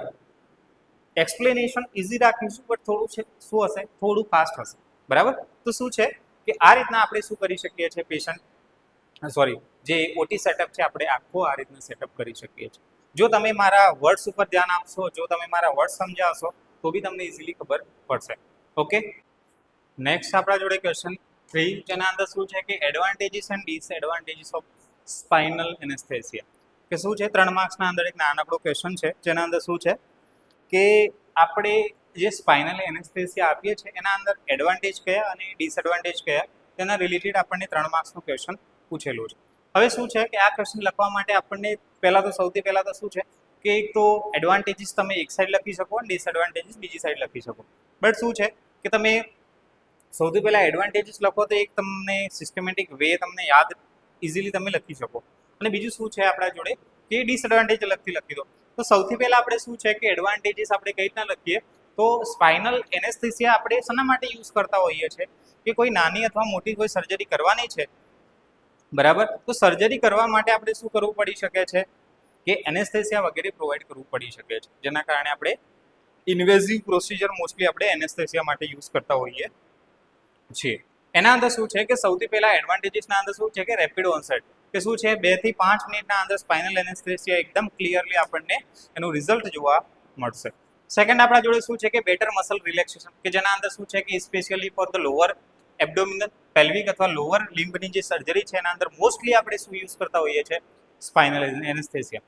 હવે તમને કોઈ એક્ઝામિનર અથવા કોઈ બી વાયવાના અંદર એવું ક્વેશ્ચન કરે ભાઈ કે ભાઈ લોઅર એબ્ડોમિનલ અથવા પેલ્વિક અથવા લોઅર લિમ્બની જે સર્જરી કરીએ છીએ આપણે એના અંદર કેવું એનેસ્થેસિયા યુઝ કરીશું, શું છે આપણા જોડે આન્સર સ્પાઇનલ એનેસ્થેસિયા. ક્લિયર છે. લેસ ડ્રગ ડોઝ નીડેડ, કે આના અંદર બહુ માઇનોર થોડો ડ્રગ ડોઝ આપીશું તો બી ઇઝીલી એની અસર જોવા મળશે, બરાબર. પેશન્ટ અવેક રહે છે, પેશન્ટ થોડું ઘણું શું કહેવાય અવેકનિંગ હોય છે, જેના અંદર શું છે કે જનરલ એનેસ્થેસિયાના અંદર સાઇડ ઇફેક્ટ જેમ કે નોઝિયા અથવા વોમિટિંગ જે છે ઓછા પ્રમાણમાં જોવા મળે. એના પછી શું છે કે less blood loss during surgery, કેમ કે શું થાય છે આના કારણે વાસો ડાયલેશન, બરાબર, વાસો ડાયલેટ, બરાબર, કોઈ બી નળી આપણે પોળી કરીએ એટલે શું થાય અંદરનું પ્રેશર ઓછું થાય. જેમ કે અહીંયા શું કીધું છે કે વાસો ડાયલેશન કરવાથી બીપી કંટ્રોલમાં રહે છે, જેને આપણે બ્લડ પ્રેશર કહીએ છીએ.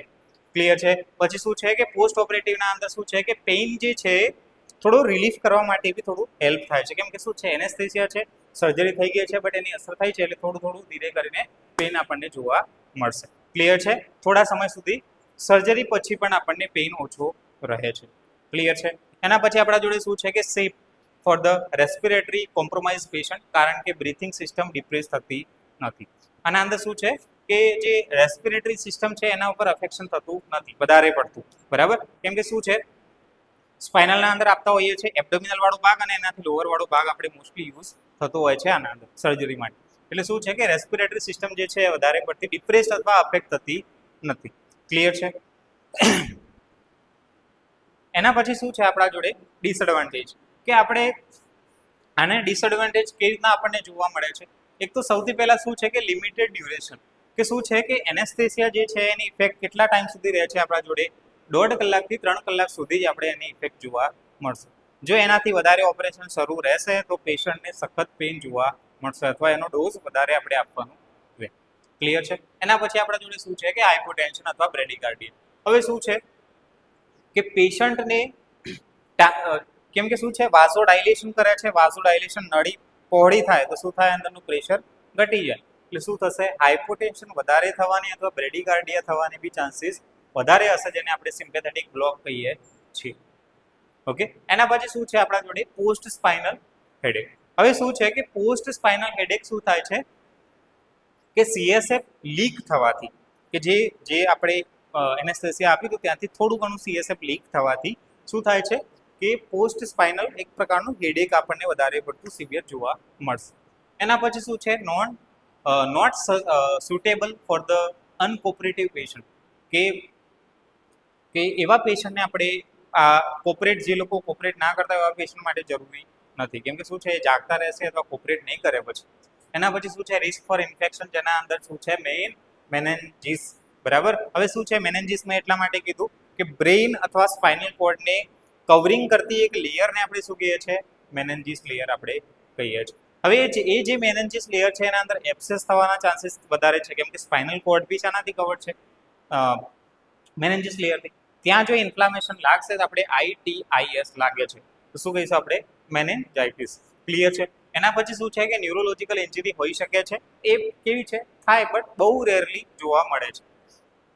શું છે contra indicated in a clotting disorder, કેમ કે શું છે સ્પાઇનલ હેમેટોમા થવાનું રિસ્ક આના અંદર જોવા મળતો હોય છે. ઓકે. તો મિત્રો આ 3 માર્ક્સનો ક્વેશ્ચન મને ખબર છે ત્યાં સુધી જો તમે સાંભળો તો આરામથી તમને ખબર પડે એવું છે. હવે તમે એમ વિચારો કે આટલો જ ક્વેશ્ચન જો આપણને પૂછવામાં આવી જાય કેટલો ફાયદો થાય એક્ઝામ, એટલે શું છે કે પેપરનું પ્રોપર સોલ્યુશન કરો, ક્વેશ્ચનને ધ્યાનમાં રાખો અને આ વિડીયો છે આખો જોવો તો તમને ખબર પડે ડિટેલમાં કે અંદર ક્વેશ્ચન કઈ રીતના સમજાયેલો છે અથવા કેટલું આપણે લખવાની જરૂર છે. હવે શું છે કે અહીંયા હું આખો ફકરો આપી રહ્યો તો તમને જોવાની બી મજા ના આવે, ના તમે આ વિડીયો જોવાના છો. તો હું સેમ કન્ડિશન કહું છું કે જ્યારે બી તમે બી લખો છો ત્યારે તમે પોઈન્ટ પાડીને લખો. એને પોઈન્ટ પાડીને લખશો તો શું થશે કે ફાયદો થશે કે જે બી એક્ઝામિનર ચેક કરે છે અને ખબર પડશે કે જે પર્ટિક્યુલર સ્ટુડન્ટ છે એને બહુ સારી રીતના આવડે છે. ઓકે, હવે આપણે જે નેક્સ્ટ કન્ડિશન છે એને આપણે જોઈએ. નેક્સ્ટ કન્ડિશન શું છે કે કોમ્પ્લિકેશન ઓફ ધી ડાયાબિટીસ મેલાઇટસ. જે ડાયાબિટીસ મેલાઇટસ વાળી જે કન્ડિશન છે એના અંદર કેવા પ્રકારની કોમ્પ્લિકેશન્સ જોવા મળે છે. કોમ્પ્લિકેશન એટલે શું છે કે જે આપણ બોડીના અંદર જે ગ્લુકોઝનું પ્રમાણ વધી ગયું છે, બરાબર, એના કારણે કેવી કેવી કોમ્પ્લિકેશન ઊભી થશે એ આપણે જોવા જઈ રહ્યા છીએ. તો એના અંદર શું છે કે ડાયાબિટીસ મેલાઇટસ એ શું છે કે ક્રોનિક મેટાબોલિક ડિસઓર્ડર છે.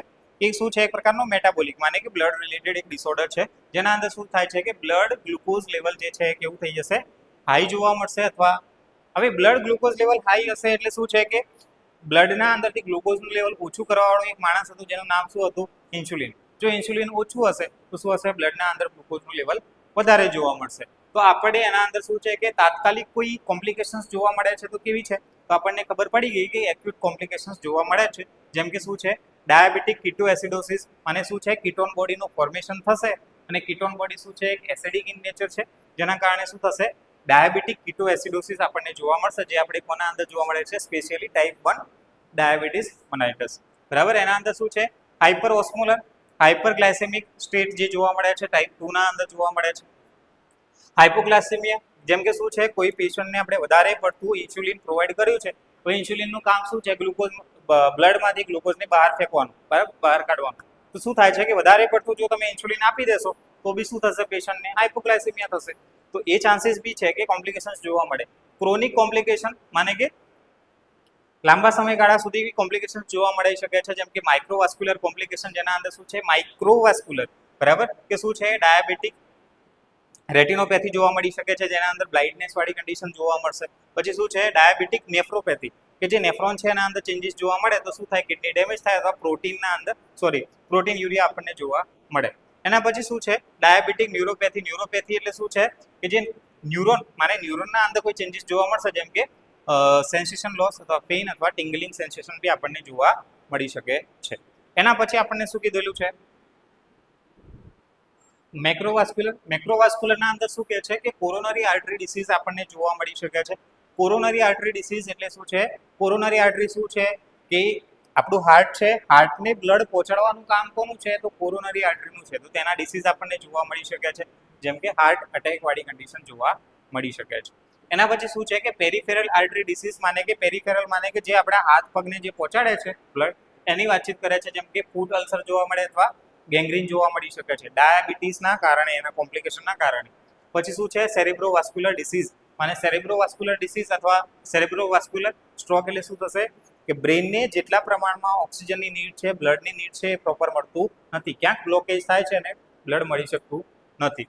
અને અધરના અંદર પુઅર વોન્ડ હીલિંગ, અને આપણે અહીંયા તમને બહુ બધું સાંભળ્યું હશે કે જે ડાયાબિટીસ વાળા જે પેશન્ટ હોય છે એમની વોન્ડ હીલિંગ બહુ ઓછી હોય છે. કારણ શું છે કે મને અહીંયા કંઈ ઈજા થયેલી છે, બરાબર, તો અહીંયા ગ્લુકોઝનું પ્રમાણ વધારે હશે. ધ્યાનથી સાંભળજો, શું કીધું છે કે વોન્ડ હીલિંગ કેમ ઓછી હોય છે આવા લોકોને, ડાયાબિટીસ વાળાને, કેમ કે અહીંયા જો મને વાગેલું છે તો ત્યાં શું હશે કે ગ્લુકોઝનું પ્રમાણ વધારે હશે. કેમ કે શું છે બ્લડના અંદર ગ્લુકોઝ લેવલ વધી જાય છે. તો ગ્લુકોઝનું પ્રમાણ વધારે છે એનો મતલબ શું થયો કે બેક્ટેરિયાને ગ્રોથ થવા માટે શું જોઈએ, ગ્લુકોઝ જોઈએ.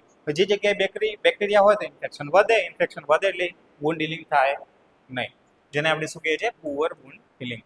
એના પછી શું છે ઇન્ક્રીઝ રિસ્ક ઓફ ઇન્ફેક્શન વધવાના ચાન્સીસ વધારે જોવા મળશે, કેમ કે શું છે સ્કિન અથવા યુરિનરી ટ્રેક ઇન્ફેક્શન મોસ્ટલી જોવા મળતા હોય છે. એના પછી ડાયાબિટીક ફૂટ બી આપણને જોવા મળી શકે છે. ઓકે, નેક્સ્ટ આપણે ડિસીઝ કન્ડિશન જોઈએ. ડ્રગ એક્શન અથવા એના સાઇડ ઇફેક્ટ, કે ડ્રગની એક્શન કેવી હોય છે અથવા એના સાઇડ ઇફેક્ટ કેવા હોય છે, આવા બી ક્વેશ્ચન આપણને મળતા હોય છે અવારનવાર. તો એના અંદર સૌથી પહેલી ડ્રગ આપણને કઈ આપેલી છે, એમિનોફાઇલિન. હવે શું છે કે એમિનોફાઇલિન જે ડ્રગ છે એની એક્શન શું હોય છે, બ્રોન્કોડાયલેટર, બરાબર. બ્રોન્કોડાયલેટર એટલે શું છે કે આપણા જે લંગ્સના અંદર જે બ્રોન્કસ અથવા બ્રોન્કસ જે આવે છે શું થઈ ગઈ હશે, કોન્સ્ટ્રિક્ટ થઈ ગઈ હશે, જેના કારણે હવાની અવર જવર નહીં થાય. હવાની અવર જવર નહીં થાય તો શ્વાસોશ્વાસની ક્રિયા બરાબર થઈ શકશે નહીં. તો એને આપણે શું કરીએ છીએ, ડાયલેટ કરવાનું કામ કરીએ છીએ. તો બ્રોન્કસને ડાયલેટ કરો તો શું કહેવાય, બ્રોન્કોડાયલેટર. એના અંદર શું કરે છે કે બ્રોન્કિયલ જે છે એને, જે મસલ્સ છે એને સ્મૂથ કરવાની કોશિશ કરે છે અને શું કરે છે, બ્રોન્કોડાયલેશન કરવાના એનો પ્રયત્ન કરો છે. બરાબર. એના અંદર શું છે કે ઇમ્પ્રુવ ડાયાફ્રેગમેટિક કોન્ટ્રેક્ટિલિટી, કે શું છે કે જે ડાયાફ્રામની જે કોન્ટ્રેક્શન રિલેક્શન કરવાની જે ક્ષમતા છે એને ઇમ્પ્રુવ કરશે. તેના કારણે શું થશે, જેટલું ડાયાફ્રામ ઉપર આવશે એટલું શું થશે, શ્વાસ બહાર નીકળવાનો ટ્રાય થશે. જેટલું ડાયાફ્રામ નીચે જશે એટલું શું થશે, એની કેપેસિટી વધશે લંગ્સની. બરાબર. એના પછી શું છે, યુઝડ ઇન અસ્થમા અથવા સીઓપીડી અથવા બ્રોન્કોસ્પાઝમ કોઈને થયેલું છે એના અંદર મોસ્ટલી આપણે યુઝ કરતા હોઈએ છીએ. સાઇડ ઇફેક્ટના અંદર મોસ્ટલી નોર્મલ છે, નોઝિયા, વોમિટિંગ, હેડેક, રેસ્ટલેસનેસ, પાલ્પિટેશન, એરિધેમિયા, હાઇપોટેન્શન એટલા માટે ફરતું આ શું કરે છે, ડાયલેટ કરે છે. એટલે ટ્રેમર્સ આવી શકે છે અને વધારે પડતું જો ડોઝ લઈ લઈએ છે તો પેશન્ટને સીઝર પણ આવવા માટે પૂરેપૂરા ચાન્સીસ જોવા મળી શકે છે, સીઝર. બરાબર. એને શું કહીશું આપણે, સાઇડ ઇફેક્ટ. તો પહેલું આપણે એમિનોફાઇલિન જોયું. એના પછી શું છે, પેરાસિટામોલ. કે પેરાસિટામોલને આપણે બીજું શું જાણીએ છીએ, એસિટોમિનોફેન. કે એસિટોમિનોફેન અથવા પેરાસિટામોલ જે છે એની એક્શન શું છે કે એનાલ્જેસિક, જે આપણને પેઇન થાય છે એને ઘટાડવાનું કામ કરે છે. અથવા બીજું શું છે, એન્ટીપાયરેટિક. બરાબર. એન્ટીપાયરેટિક, પાયરેક્સિયા એટલે શું થાય, તાવ, ફીવર, જેને આપણે શું કહીએ છીએ, પાયરેટિક. તો એના વિરુદ્ધમાં જો કોઈ દવા કામ કરતી હોય તો આપણે એને શું કહીએ, એન્ટીપાયરેટિક. હવે એન્ટીપાયરેટિકના અંદર શું છે કે inhibit prostaglandin synthesis in the central nervous system, કે શું કરે છે કે પ્રોસ્ટાગ્લેન્ડિન સિક્રેટ નહીં થવા દેતું સેન્ટ્રલ નર્વસ સિસ્ટમના અંદર, જેના કારણે શું થાય કે આપણને પેઇનનું જે મેસેજ પહોંચવો જોઈએ એ પહોંચશે નહીં, જેના કારણે આપણને ખબર બી નહીં પડે કે પેઇન થાય છે. બરાબર. પેઇન એન્ડ ફીવરને કંટ્રોલ કરશે. વીક એન્ટી ઇન્ફ્લામેટરી એક્શન બી આની થોડી ઘણી જોવા મળતી હોય છે. સાઇડ ઇફેક્ટ શું હશે, usually safe in normal dose. જો નોર્મલ ડોઝ તમે લો છો તો કોઈ વાંધો નહીં, એની સાઇડ ઇફેક્ટ મોસ્ટલી જોવા મળતી નથી. હાઈ ડોઝના કારણે લીવર જે છે એના કારણે હેપેટોટોક્સિસિટી જોવા મળશે અને શું છે, સ્કિન રેશિસ, એલર્જીક રિએક્શન, અલગ અલગ કન્ડિશન્સ જોવા મળશે. ઓકે. એના પછી આપણને શું આપેલું છે કે થર્ડ આપણને કઈ આપેલી છે, ડેક્ઝોના. હવે શું છે, ડેક્ઝામિથાઝોન જે છે એનું કામ શું હોય છે કે એક તો સિન્થેટિક કોર્ટિકોસ્ટીરોઇડ્સ છે. સિન્થેટિક કોર્ટિકોસ્ટીરોઇડ્સ છે એનો મતલબ શું થશે કે એન્ટી ઇન્ફ્લામેટરી અથવા ઇમ્યુનો સપ્રેશન છે. એન્ટી ઇન્ફ્લામેશન એટલે ઇન્ફ્લામેશન નહીં થવા દે, ઇમ્યુનો સપ્રેશનલે જે ઓટો ઇમ્યુન જે પ્રોબ્લેમ્સ થાય છે એને થોડું સપ્રેસ કરવાનો ટ્રાય કરશે. ઇનહિબિટ ઇન્ફ્લામેટરી મીડિયેટર, ઇન્ફ્લામેશન જે થાય છે એને ઓછું કરશે અને reduce swelling and the immune response, immune response જે હાઈ જોવા મળતું તેને લો કરવાનું કામ કરશે. યુઝડ ઇન એલર્જી, એલર્જીના અંદર ઇમ્યુન રિસ્પોન્સ હાઈ થઈ જાય. અસ્થમાના અંદર જે ઇન્ફ્લામેશન થવાના કારણે પ્રોબ્લેમ થાય છે. સેરેબ્રલ એરેબાના અંદર ઇન્ફ્લામેશન થાય છે. આર્થરાઇટિસ માને જોઈન્ટના અંદર આપણને જે ઇન્ફ્લામેશન થાય છે, શોક જોવા મળે છે અલગ અલગ પ્રકારના, એના કારણે હોઈ શકે છે. તો મોસ્ટલી આપણે ડેક્સામિથાઝોન આપણે મોસ્ટલી યુઝ કરતા હોઈએ છીએ, જેને આપણે ડેક્ઝોના આપણે કહેતા હોઈએ છીએ. સાઇડ ઇફેક્ટ જે છે લોંગ ટર્મ યુઝ કરવાના કારણે ક્યુસિંગ સિન્ડ્રોમ જોવા મળશે.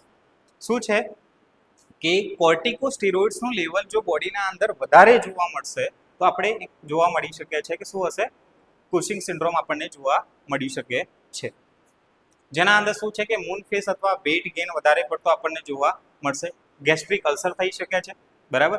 ગેસ્ટ્રિક અલ્સર એટલા માટે કે જો કોર્ટિકોસ્ટીરોઇડ્સ જે છે એ મોર્નિંગમાં આપણે નહીં આપીએ અને જો એવા ટાઈમે આપીશું કે જ્યાં પ્રમાણ વધારે હોય છે અથવા જેની અસર ડાયરેક્ટલી અને ઇનડાયરેક્ટલી શું કરે છે, આ ગેસ્ટ્રો ઇન્ટેસ્ટાઇનલના પાર્ટના અંદર કરતા હોય છે, એટલે ગેસ્ટ્રિક અલ્સર એનું જોવા મળી શકે છે.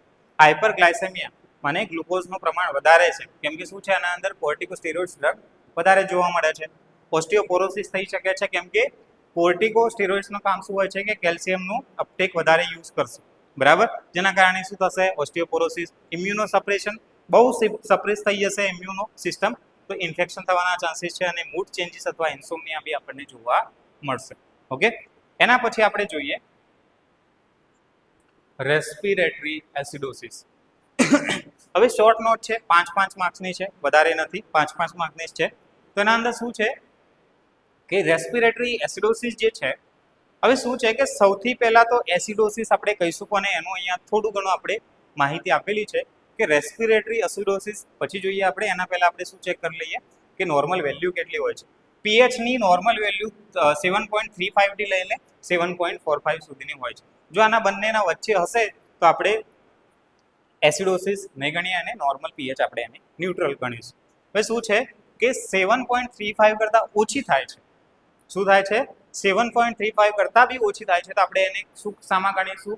એસિડોસિસના અંદર ગણીશું. અને 7.45 કરતાં વધારે થાય છે તો આપણે એને શામાં ગણીશું? આલ્કાલોસિસના અંદર ગણીશું.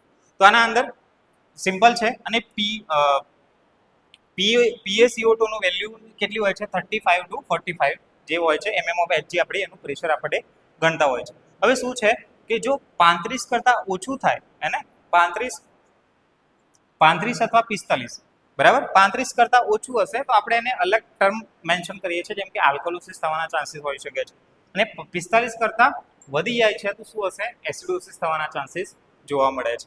બરાબર અહીંયા જે છે એ આખું ઉલટું હોય છે ને અહીંયા જે છે એ બી આખું થોડું ઉલટું હોય છે. હવે શું છે કે અહીંયા તો 7.35 કરતાં ઘટવું જોઈએ. અહીંયા શું હશે?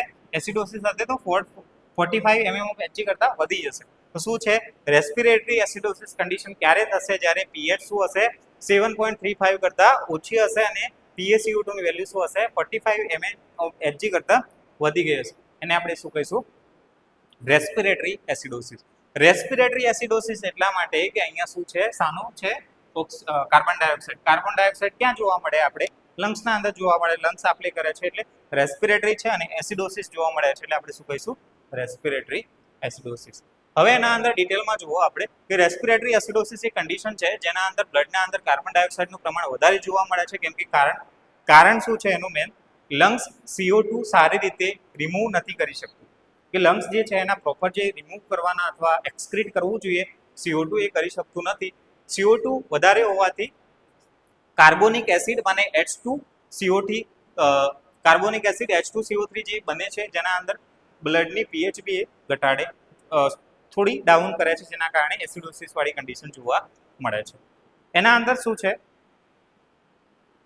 કોઝિસ કયા કયા આપેલા છે? કયા કારણોસર જોવા મળે? તો સૌથી પહેલા શું છે કે એરવે ઓબ્સ્ટ્રક્શન, લંગ્સ ડિસીઝ જેમ કે COPD, pneumonia, pulmonary oedema, depress respiratory centre મને કોઈ હેડ ઇન્જરી થયેલી છે તો મેડુલા ઓબ્લિગેન્ટા જે છે બરાબર જ્યાં રેસ્પિરેટરી સેન્ટર આવેલું હશે એ બરાબર કામ કરશે નહીં. તો CO2 વધારે જોશે અને ઓક્સિજનનું જે આપલે થવું જોઈએ બરાબર થઈ શકશે નહીં. રેસ્પિરેટરી મસલ્સ જો વીક થઈ ગયા હોય, ન્યુરોમસ્ક્યુલર પ્રોબ્લેમ હોય તો પુઅર વેન્ટિલેશન, પ્રોપર વેન્ટિલેશન નહીં થયું હોય તો બી હોઈ શકે છે. આના ટાઈપ્સ અલગ અલગ પ્રકારના હોઈ શકે છે. શોર્ટ ટાઈમ પીરિયડના અંદર સડન જોવા મળે તો આપણે એક્યુટ કહીશું અને સ્લોલી જો ધીરે ધીરે વધે છે તો આપણે એને ક્રોનિક કહીશું. એના પછી શું છે કે sign and symptoms headache, confusion, drowsiness, shortness of the breathing બરાબર, રેસ્ટલેસનેસ, વાર્મ પ્લસ સ્કિન એકદમ ગરમ જોવા મળશે આપણને અને સિવિયર કેસના અંદર પેશન્ટને કોમા પણ થઈ શકે છે. ટ્રીટમેન્ટ માટે શું કરી શકો છો? આવા પેશન્ટની ટ્રીટમેન્ટ અંડરલાઇન કોઝ માટે શું કરવું પડશે? બ્રોન્કોડાયલેટર આપો. બ્રોન્કોડાયલેટર આપો એટલે મસલ્સ જે વીક થઈ ગયા છે શું થશે? પોળા થશે અને આપલે સારું થશે. એન્ટીબાયોટિક આપી શકો છો જો પેશન્ટને ન્યુમોનિયા હોય તો. એના પછી ઓક્સિજન થેરાપી આપણે આપી શકીએ છીએ જો ક્રોનિક ઓબ્સ્ટ્રક્ટિવ પલ્મનરી ડિસીઝ હોય તો બી આપણે એને શું આપી શકીએ છીએ? ઓક્સિજન થેરાપી આપી શકીએ છીએ. વેન્ટિલેશન પ્રોપર ઇમ્પ્રૂવ કરવું જરૂરી છે જેના અંદર ચેસ્ટ ફિઝિયોથેરાપી, ચેસ્ટની એક્સરસાઇઝ કરવી જરૂરી છે. મેકેનિકલ વેન્ટિલેશનની જો જરૂર પડે બરાબર તો આર્ટિફિશિયલ વેન્ટિલેશન આપણે આપવાનું રહેશે જેને આપણે મેકેનિકલ વેન્ટિલેશન કહીએ છીએ. In chronic case gradual correction to avoid alkalosis બરાબર. અહીંયા અલ્કલોસિસમાં સ્પેલિંગ થોડું મિસ્ટેક થઈ ગયેલું છે, જોઈ લેજો એક વખત. ક્રોનિક કેસના અંદર શું છે કે જો વધારે પડતું આવું થાય તો શું થાય? પેશન્ટને એલ્કલોસિસ થવાના ચાન્સીસ છે કેમ કે તમે એની ટ્રીટમેન્ટ કેવી કરો છો? એસિડોસિસને ઘટાડવા માટે. તો એલ્કલોસિસ થવાના ચાન્સીસ વધી શકે છે. એના પછીની આપણે નોટ્સ જોઈ લઈએ કઈ છે? Factor that affecting dose of the drug. કે કયા ફેક્ટર છે જે શું છે? સૌથી ઇઝી જો ક્વેશ્ચન હોય ને તો આ છે. આ પેપરના અંદર જો સૌથી ઇઝી ક્વેશ્ચન હોય ને તો આ છે બરાબર. એના અંદર શું કીધેલું છે આપણને કે કયા ફેક્ટર જે છે ફેક્ટર છે કે જે ડ્રગના ડોઝ જે છે એને ડાયરેક્ટલી અને ઇનડાયરેક્ટલી અસર કરે છે. હવે શું છે કે આપણે ધ્યાનમાં રાખ્યું હોય છે ને કે નાનું બેબી છે તો એને વધારે ડોઝવાળી ગોળી ના અપાય, વધારે ડોઝવાળી દવા ના અપાય, વધારે ડોઝવાળી મેડિકેશન ના અપાય. કેમ કે જો વધારે ડોઝવાળી હશે તો એ શું કરશે? ફેક્ટર અફેક્ટ કરશે. તો સેમ આપણે આના અંદર એ જ જોવાનું છે કે કયા ફેક્ટર છે જેમ કે એજના અંદર ચિલ્ડ્રનના અંદર ડોઝ ઓછી આપવી પડે કેમ કે લીવર અને કિડની ઇમેચ્યોર હોય છે એટલે. એના પછી શું છે, અને ડ્રગ મેટાબોલિઝમ બી લો હોય છે, સ્લો હોય છે. એલ્ડરલીના અંદર શું છે કે ડોઝ ઓછી રાખવી પડે, કેમ કે શું છે ઓર્ગન ફંક્શન ઓછા થઈ ગયા હોય, જેમ જેમ ઉંમર વધે એમ ઓર્ગનના એના ફંક્શન ઓછા થાય. એના પછી શું છે કે બોડી વેટ અને બોડી સરફેસ એરિયા પ્રમાણે આપણે આપતા હોઈએ છીએ. ડોઝ ઘણી વખત mg અથવા kg પ્રમાણે આપણે આપતા હોઈએ છીએ, mg પર kg, બરાબર, કે જેટલા કિલો હશે એટલા પ્રમાણે આપણે mg આપીશું. એના પછી શું છે ઓબેસ અથવા અંડરવેટ પેશન્ટમાં ડોઝ આપણે એડજસ્ટ કરવાની જરૂર પડી શકે છે, કેમ કે શું છે ઓબેસ વાળું પેશન્ટ હશે તો એને ડોઝ આપણે પૂરતા પ્રમાણમાં જેટલી આપીશું એટલી અસર ના બી કરે અને કરી બી શકે છે, તેનું આપણે ખાસ ધ્યાનમાં રાખીશું. એના પછી શું છે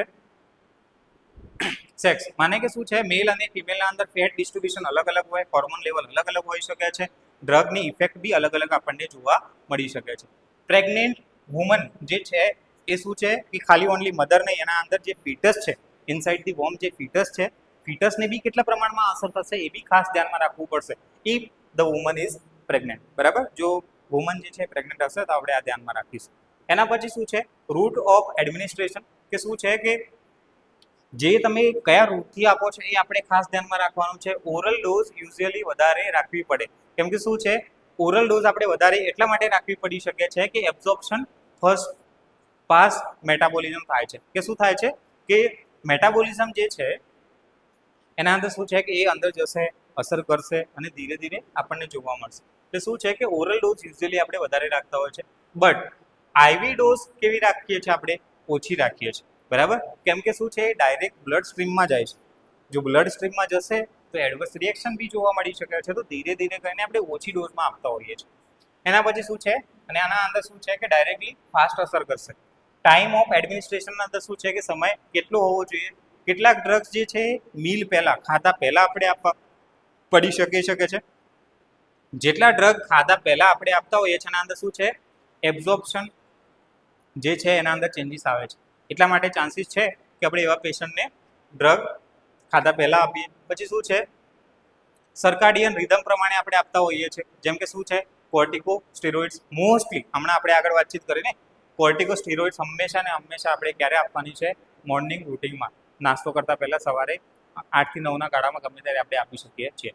કેમ મોર્નિંગમાં આપણે આપવાની કીધી છે, કેમ કે હોર્મોન્સનું લેવલ મોર્નિંગના અંદર સારું હોય છે એટલે. ઓકે, એના પછી આપણે જોઈ લઈએ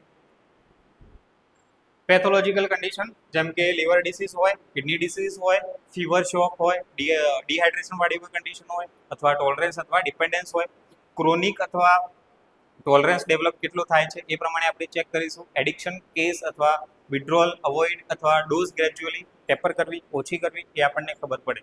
આના અંદર એક વર્ડ યુઝ કરેલો છે જેમ કે ટોલરન્સ, કેમ કે શું થાય છે કે જો બોડીના અંદર કે ટોલરન્સ સહન શક્તિ કેટલી છે, જેમ કે શું છે કે આપણે અમુક હદ સુધી ડ્રગ આપી શકીએ, એનાથી વધારે ના આપી શકીએ, નહીં તો એનું જે ફંક્શનિંગ છે એ એકદમ એબનોર્મલ થઈ શકે છે અને કોઈ ઇમરજન્સી કન્ડિશન બી આવી શકે છે, બરાબર. એટલા માટે આપણે થોડું ટોલરન્સ વાળું ધ્યાનમાં રાખીએ છીએ, બરાબર. અને કિડની ડિસીઝ કોઈ થયેલો હોય તો આપણે ડ્રગ ઓછી રાખીએ છીએ, લીવર ડિસીઝ હોય તો બી આપણે ડ્રગ ઓછી રાખતા હોઈએ છીએ. એના પછી શું છે પેઇન મેનેજમેન્ટ. 5 માર્ક્સમાં આપણે એક નવો ક્વેશ્ચન આપણને મળ્યો, પેઇન મેનેજમેન્ટ. હવે શું છે ભાઈ કે પેઇન મેનેજમેન્ટનો મતલબ થાય છે શું, કે કોઈ બી પેશન્ટને પેઇન થાય છે તો આપણે એક પહેલા એની નોર્મલ ડેફિનેશન જોઈ લઈએ. ડેફિનેશન આપણને શું કહે છે કે પેઇન એ એક અનપ્લીઝન્ટ સેન્સરી આપણને ઇમોશનલ અનુભવ છે, ફિલિંગ છે, જે શું જોવા મળશે એકચ્યુઅલ અથવા પોટેન્શિયલ ટિશ્યુ ડેમેજ થવાના કારણે આપણને જોવા મળે છે. નર્સિંગમાં પેઇન મેનેજમેન્ટ એટલે પેશન્ટના દર્દને ઓછું કરવાનું સિસ્ટમેટિક અપ્રોચ આપણે ધ્યાનમાં લેતા હોઈએ છીએ. એના અંદર શું છે કે ટાઈપ્સ ઓફ પેઇન, પેઇનના અંદર કેટલા પ્રકારના આપણને ટાઈપ્સ જોવા મળશે, તો એના અંદર acute pain, chronic pain, refer pain અને ન્યુરોપેથિક પેઇન. એક્યુટ પેઇનના અંદર જોવા જઈએ તો સડન કોઈ શોર્ટ ડ્યુરેશન માટે કોઈ પેઇન જોવા મળે, જેમ કે કોઈ ઇન્જરી થયેલી છે, બરાબર, સર્જરી કરેલી છે, તો આપણને એક્યુટ પેઇન જોવા મળશે. એના અંદર ક્રોનિક પેઇન જે છે શું છે લોંગ ડ્યુરેશન માટે, કોઈને આર્થરાઇટિસ હશે, જોઈન્ટ પેઇન હશે અથવા કોઈને કેન્સર છે તો એને 3 મહિના કરતાં બી વધારે જો સમય લાગે છે તો આપણે એને શું કહીશું ક્રોનિક પેઇન. રિફર્ડ પેઇનના અંદર શું છે કે pain felt at different site from origin, બરાબર, કે જે જગ્યાએ તમને અસર થઈ છે એને બીજી જગ્યાએ બી એનું પેઇન આપણને જોવા મળી શકે છે, જેને આપણે રિફર્ડ પેઇન કહીએ છીએ. ન્યુરોપેથિક પેઇનના અંદર શું હશે કે નર્વ કોઈ ડેમેજ વગેરે થઈ છે, જેને જેમ કે માયસ્થેનિયા ગ્રેવિસ જે છે એના અંદર નર્વ્સ ડેમેજ થાય છે, બરાબર, તો શું થશે અથવા કોઈ એવું કોઈ ડિસીઝ કન્ડિશન છે જેના અંદર શું હશે કે નર્વ ડેમેજ થયેલી છે જેના કારણે ન્યુરોપેથિક આપણને પેઇન બી સિવિયર જોવા મળશે. એના અંદર ઓર ડિટેલમાં જોઈએ આપણે તો શું છે કે steps in management of the pain, કે પેઇન થયું છે અથવા પેઇન વધારે પડતું સિવિયર જોવા મળે છે તો એના માટે તમે કેવું અસેસમેન્ટ અથવા મેનેજમેન્ટ એનું કરશો. એના અંદર શું છે કે સૌથી પહેલા અસેસમેન્ટ કરો. સૌથી પહેલા શું છે કે પેઇન, તમને એક વાયવાનો ક્વેશ્ચન અહીંયા મળે છે કે પેઇનની અસેસ કરવા માટે તમે શું યુઝ કરશો, તો આપણે શું કહીએ છીએ પેઇન સ્કેલ યુઝ કરીએ છીએ જેના અંદર ન્યુમરિક રેટિંગ સ્કેલ હોય છે અથવા વોંગ બેકર ફેસિસ સ્કેલ હોય છે. હવે ન્યુમરિક વાળે માને શું હશે, ત્યાં નંબર મેન્શન કરેલા હશે 1 2 3 4 5, બરાબર. તો એ રીતના આપણે ન્યુમરિક નંબર પ્રમાણે સ્કેલ આપણે આપી શકીએ છીએ. અને પછી શું છે વોંગ બેકર ફેસ સ્કેલના અંદર શું હશે કે મોઢું હશે અને એ પ્રમાણે આપણે નક્કી કરીશું કે આને કેટલા સિવિયર પ્રમાણે પેઇન જોવા મળેલું છે એ. એના પછી શું છે અસેસ લોકેશન, પેશન્ટને કઈ જગ્યાએ પેઇન થાય છે, કેટલી ઇન્ટેન્સિટીમાં પેઇન થાય છે, કેટલા ટાઈમ સુધી થાય છે અને કયા કયા ફેક્ટર વર્સન થઈ શકે છે અથવા સિવિયર કરી શકે છે, બરાબર, અથવા કયા ફેક્ટર રિલીવ કરી શકે છે. નોન ફાર્મેકોલોજીકલ મેથડના અંદર શું હોય છે કે દવા વગર આપણે કોઈ ઉપચાર કરતા હોય તો ફિઝિકલ મેથડના અંદર મસાજ અથવા હોટ અથવા કોલ્ડ થેરાપી આપણે સ્ટાર્ટ કરતા હોઈએ છીએ અથવા એક્સરસાઇઝ બી યુઝ કરી શકતા હોઈએ છીએ. એના પછી શું છે સાયકોલોજીકલ મેથડ, જેના અંદર રિલેક્સેશન, મેડિકેશન, મ્યુઝિકલ થેરાપી, બરાબર, કોઈ ડિસ્ટ્રેક્શન થેરાપી આપણે આપી શકીએ છીએ. નર્સિંગ કમ્ફર્ટ મેજર્સના અંદર પ્રોપર પોઝિશન આપો, બેક રબ આપો અથવા કામ એન્વાયરમેન્ટ આપશો તો હેડેક બી રિલીઝ થશે. ઓકે. એના પછી આપણને શું કીધેલું છે ફાર્મેકોલોજીકલ મેથડના દ્વારા અંદર તમે કઈ મેનેજમેન્ટ કરી શકો છો તો નોન ઓપિયોઇડ્સના અંદર શું છે કે જેમ કે પેરાસિટામોલ છે, નસેડ્સ છે, ફોર માઇલ્ડ પેઇનના અંદર આપણે યુઝ કરી શકતા હોઈએ છીએ. થોડો સિવિયર પેઇન હશે તો શું હશે આપણે ઓપિયોઇડ એનાલ્જેસિક આપણે આપવાના રહેશે, જેમ કે મોર્ફિન અથવા કોડેઇન આપણે આપતા હોઈએ છીએ. એના પછી શું છે એડજુવેન્ટ ડ્રગ, આપણે એક્સ્ટ્રા કોઈ ડ્રગ આપણે જેને સિવિયર સપ્રેસ કરવા માટે યુઝ કરીએ તો એન્ટી ડિપ્રેશન અથવા એન્ટી કન્વલ્સન ફોર ન્યુરોપેથિક આપણે પેઇન માટે યુઝ કરતા હોઈએ છીએ. એના પછી શું છે ફોલો WHO રિલીફ લેડર. એના અંદર શું છે કે માઇલ્ડ પેઇન માટે નોન ઓપિયોઇડ્સ યુઝ કરવાની રહેશે, મોડરેટ પેઇન માટે વીક ઓપિયોઇડ્સ પ્લસ નોન ઓપિયોઇડ્સ યુઝ કરવાની રહેશે, સિવિયર પેઇન માટે સ્ટ્રોંગ ઓપિયોઇડ્સ પ્લસ નોન ઓપિયોઇડ્સ યુઝ કરવાની રહેશે. ઓકે. નર્સિંગ રોલ શું હશે, સૌથી પહેલા પેશન્ટને પ્રોપર પેઇનની અસેસમેન્ટ રેગ્યુલરલી કરવાનું રહેશે. એડમિનિસ્ટર ડ્રગ જે આપણને ડિસ્ક્રાઇબ કરેલા છે મોનિટર, એના સાઇડ ઇફેક્ટ આપણે મોનિટર કરવાના રહેશે. એજ્યુકેટ પેશન્ટ અબાઉટ જે કંટ્રોલ કઈ રીતના કરવાનો પેઇનને, બરાબર, કોઈ એક્સરસાઇઝથી છે, કોઈ રિલેક્સેશનથી છે, કોઈ મ્યુઝિક થેરાપીથી છે, કોઈ ડિસ્ટ્રેક્શન થેરાપીથી છે, એ બી આપણે પેશન્ટને સમજાવવાનું રહેશે. ઓકે, ક્લિયર થઈ ગયું. પ્રોવાઈડ ઇમોશનલ સપોર્ટ આપવાનો રહેશે અને પ્રોપર ડોક્યુમેન્ટ મેન્ટેન કરવાના રહેશે. ઓકે. એના પછી આપણા જોડે શું છે સિસ્ટેમિક લ્યુપસ એરિથ્રોમેટસ, જેના અંદર શું છે કે બોડીના અંદર ઇમ્યુન સિસ્ટમ પોતાના હેલ્ધી ટિશ્યુને અટેક કરે છે, જેમ કે આપણે શું કહીએ છીએ જેને આપણે શું કહીએ છીએ સિસ્ટેમિક લ્યુપસ એરિથ્રોમેટસ, બરાબર. એના અંદર શું છે કે SLE આપણે શોર્ટમાં કહીએ છીએ કે SLE શું છે કે ક્રોનિક ઓટો ઇમ્યુન ડિસીઝ છે. ક્રોનિક ઓટો ઇમ્યુન ડિસીઝનો મતલબ શું થાય છે, ઓટો મતલબ શું થાય છે પોતાની જાતે પોતાની જ ઇમ્યુનિટીને આપણે અસર કરે છે. જેમ કે અહીંયા પોતાની ઇમ્યુનિટી કોના પર અસર કરે છે કે હેલ્ધી ટિશ્યુ છે એના પર અટેક કરે છે ને એને શું કરે છે ઇન્ફ્લામેશન અથવા ડેમેજ થાય છે. હવે શું છે કે જેમ કે સ્કિન છે, જોઈન્ટ છે, કિડની છે, હાર્ટ છે, લંગ્સ છે, બરાબર, બ્રેઇન અથવા મલ્ટીપલ ઓર્ગનને ઇનડાયરેક્ટલી અને ડાયરેક્ટલી બી અસર જોવા મળશે. કોઝ આના કયા કયા હોઈ શકે છે, જેનેટિક હોઈ શકે છે, હોર્મોનલ ફેક્ટર હોઈ શકે છે જેમ કે એસ્ટ્રોજનના પ્રમાણમાં વધારે જોવા મળે, એન્વાયરમેન્ટલ ટ્રિગર હોઈ શકે છે, sunlight, UV rays, infection, stress બી હોઈ શકે છે. ઓકે. સાઇન એન્ડ સિમ્ટમ્સના અંદર સ્કિન રેશિસ જોવા શ્યોરિટી સાથે જોવા મળશે, બટરફ્લાય શેપ આપણને રેશિસ જોવા મળશે આના અંદર. ફોટો સેન્સિટિવિટી માને સનલાઇટથી રેશિસ વધારે પડતા જોવા મળશે જો કોઈ પેશન્ટને સિસ્ટેમિક લ્યુપસ એરિથ્રોમેટસ વાળી કન્ડિશન હોય તો. એના પછી શું છે joint pain, swelling, fever, fatigue, mouth ulcer, painless હશે, બરાબર, કે પેઇન એના અંદર નહીં થાય બટ માઉથ અલ્સર આપણને જોવા મળશે. એના પછી શું છે હેર લોસ જોવા મળી શકે છે. ઓર્ગન ઇન્વોલ્વમેન્ટ માને કે જેના અંદર કિડની ડેમેજ જોવા મળશે, બરાબર, પેરિકાર્ડાઇટિસ, સીઝર, અલગ અલગ કન્ડિશન આપણને જોવા મળશે. ટ્રીટમેન્ટ એને શું છે કે નો પરમેનન્ટ ટ્રીટમેન્ટ, આને કોઈ પરમેનન્ટ ટ્રીટમેન્ટ હોતી નથી, બરાબર, બટ શું છે કે આપણે સિમ્પ્ટોમેટિક અથવા ઓર્ગનને ડેમેજ કરતા ઓછા કરી શકીએ છીએ અને પ્રિવેન્ટ કરી શકીએ છીએ. જેમ કે નસેડ્સ, જો જોઈન્ટ પેઇન હોય તો કોર્ટિકોસ્ટેરોઇડ્સ આપો, જો પેશન્ટને ઇન્ફ્લામેશન ઓટો ઇમ્યુન ડિસીઝ હોય તો એને સપ્રેસ કરશે. ઇમ્યુનો સપ્રેશન જેમ કે શું છે એઝેથિયોપ્રાઇન અથવા સાયક્લોફોસ્ફેમાઇડ આપણે આપી શકીએ છીએ. લાઇફસ્ટાઇલના અંદર ચેન્જીસ કરો, સનલાઇટના અંદર ડાયરેક્ટ કોન્ટેક્ટમાં ના આવો, બેલેન્સ ડાયટ મેન્ટેન કરો, સ્ટ્રેસ મેનેજમેન્ટ કરો. નર્સિંગ રોલ શું હશે? Educate patient about sun protection, કે પેશન્ટને સમજાવવાનું છે કે તમે ડાયરેક્ટ સનલાઇટના અંદર ના જાઓ, બરાબર. સન પ્રોટેક્શન ઓફ હોટ અથવા સન હેડ, મને કોઈ ટોપી વગેરે પહેરો, સનસ્ક્રીન લોશન પ્રોપર લગાવો. પછી શું છે? એન્કરેજ રેસ્ટ ડ્યુરિંગ ફ્લેર, બરાબર. Monitor for the drug side effect, support emotional health, બરાબર. ઇમોશનલ હેલ્થને સપોર્ટ કરો, બરાબર. હવે શું છે કે જે લોંગ આન્સર ક્વેશ્ચન છે, બરાબર, અને જે શોર્ટ આન્સર ક્વેશ્ચન હતા એ આખું આપણે અહીંયા પેપર સોલ્યુશન કરેલું છે, બરાબર. હું એવી આશા રાખું છું કે તમે જે બી અહીંયા આપણે પેપર સોલ્યુશન કરાવડાવ્યું છે તમને ઇઝીલી ખબર પડે, બરાબર. પ્લસ બીજું શું છે કે આ પેપર તમે જેટલું વધારે સોલ્વ કરશો, જેટલું ધ્યાન આપશો, અને આમાંથી 2 થી 3 ક્વેશ્ચન આવી ગયા તો આપણને બહુ ફાયદો થશે. કેમ કે શું છે, મોસ્ટલી જે પ્રીવિયસ યરના જે ક્વેશ્ચન પેપર હોય છે એ જ મોસ્ટલી આપણને ક્વેશ્ચન રિપીટ થતા હોય છે, બરાબર. આપણો સિલેબસ ચેન્જ થયો નથી તો શું હશે? જે જૂના પેપર હશે, જે ટોપિક હશે એ ટોપિકમાંથી પૂછાશે, નવું તો કોઈ પૂછાવાનું નથી. તો આ એ જ ક્વેશ્ચન છે જે તમને જૂના પેપરમાં મળી રહેશે, બરાબર. 2016નું જીએનએમનું જે જીએનસીનું પેપર છે એનું આપણે અહીંયા સોલ્યુશન કરેલું છે. ક્લિયર છે, બરાબર. આની પીડીએફ, બરાબર, અને આખી જે આ સોલ્યુશન કરેલી છે એની પીડીએફ તમને ગ્રુપના જે લિંક છે એના અંદર નીચે મેન્શન કરવામાં આવશે, બરાબર. અને કોઈ બી તમને ઓર વિડીયો જોઈએ છે કે નહીં, ઓર પેપર સોલ્યુશનના વિડીયો જોઈએ છે કે નહીં, તમે નીચે કોમેન્ટના અંદર મેન્શન કરો તો અમને થોડો સપોર્ટ મળશે અને અમે ઓર જાગૃત થઈશું અને ઓર અમને એન્કરેજમેન્ટ મળશે અને અમે ઓર વિડીયો બનાવવાની કોશિશ કરીશું. ઓકે, થેન્ક યુ, જય હિન્દ.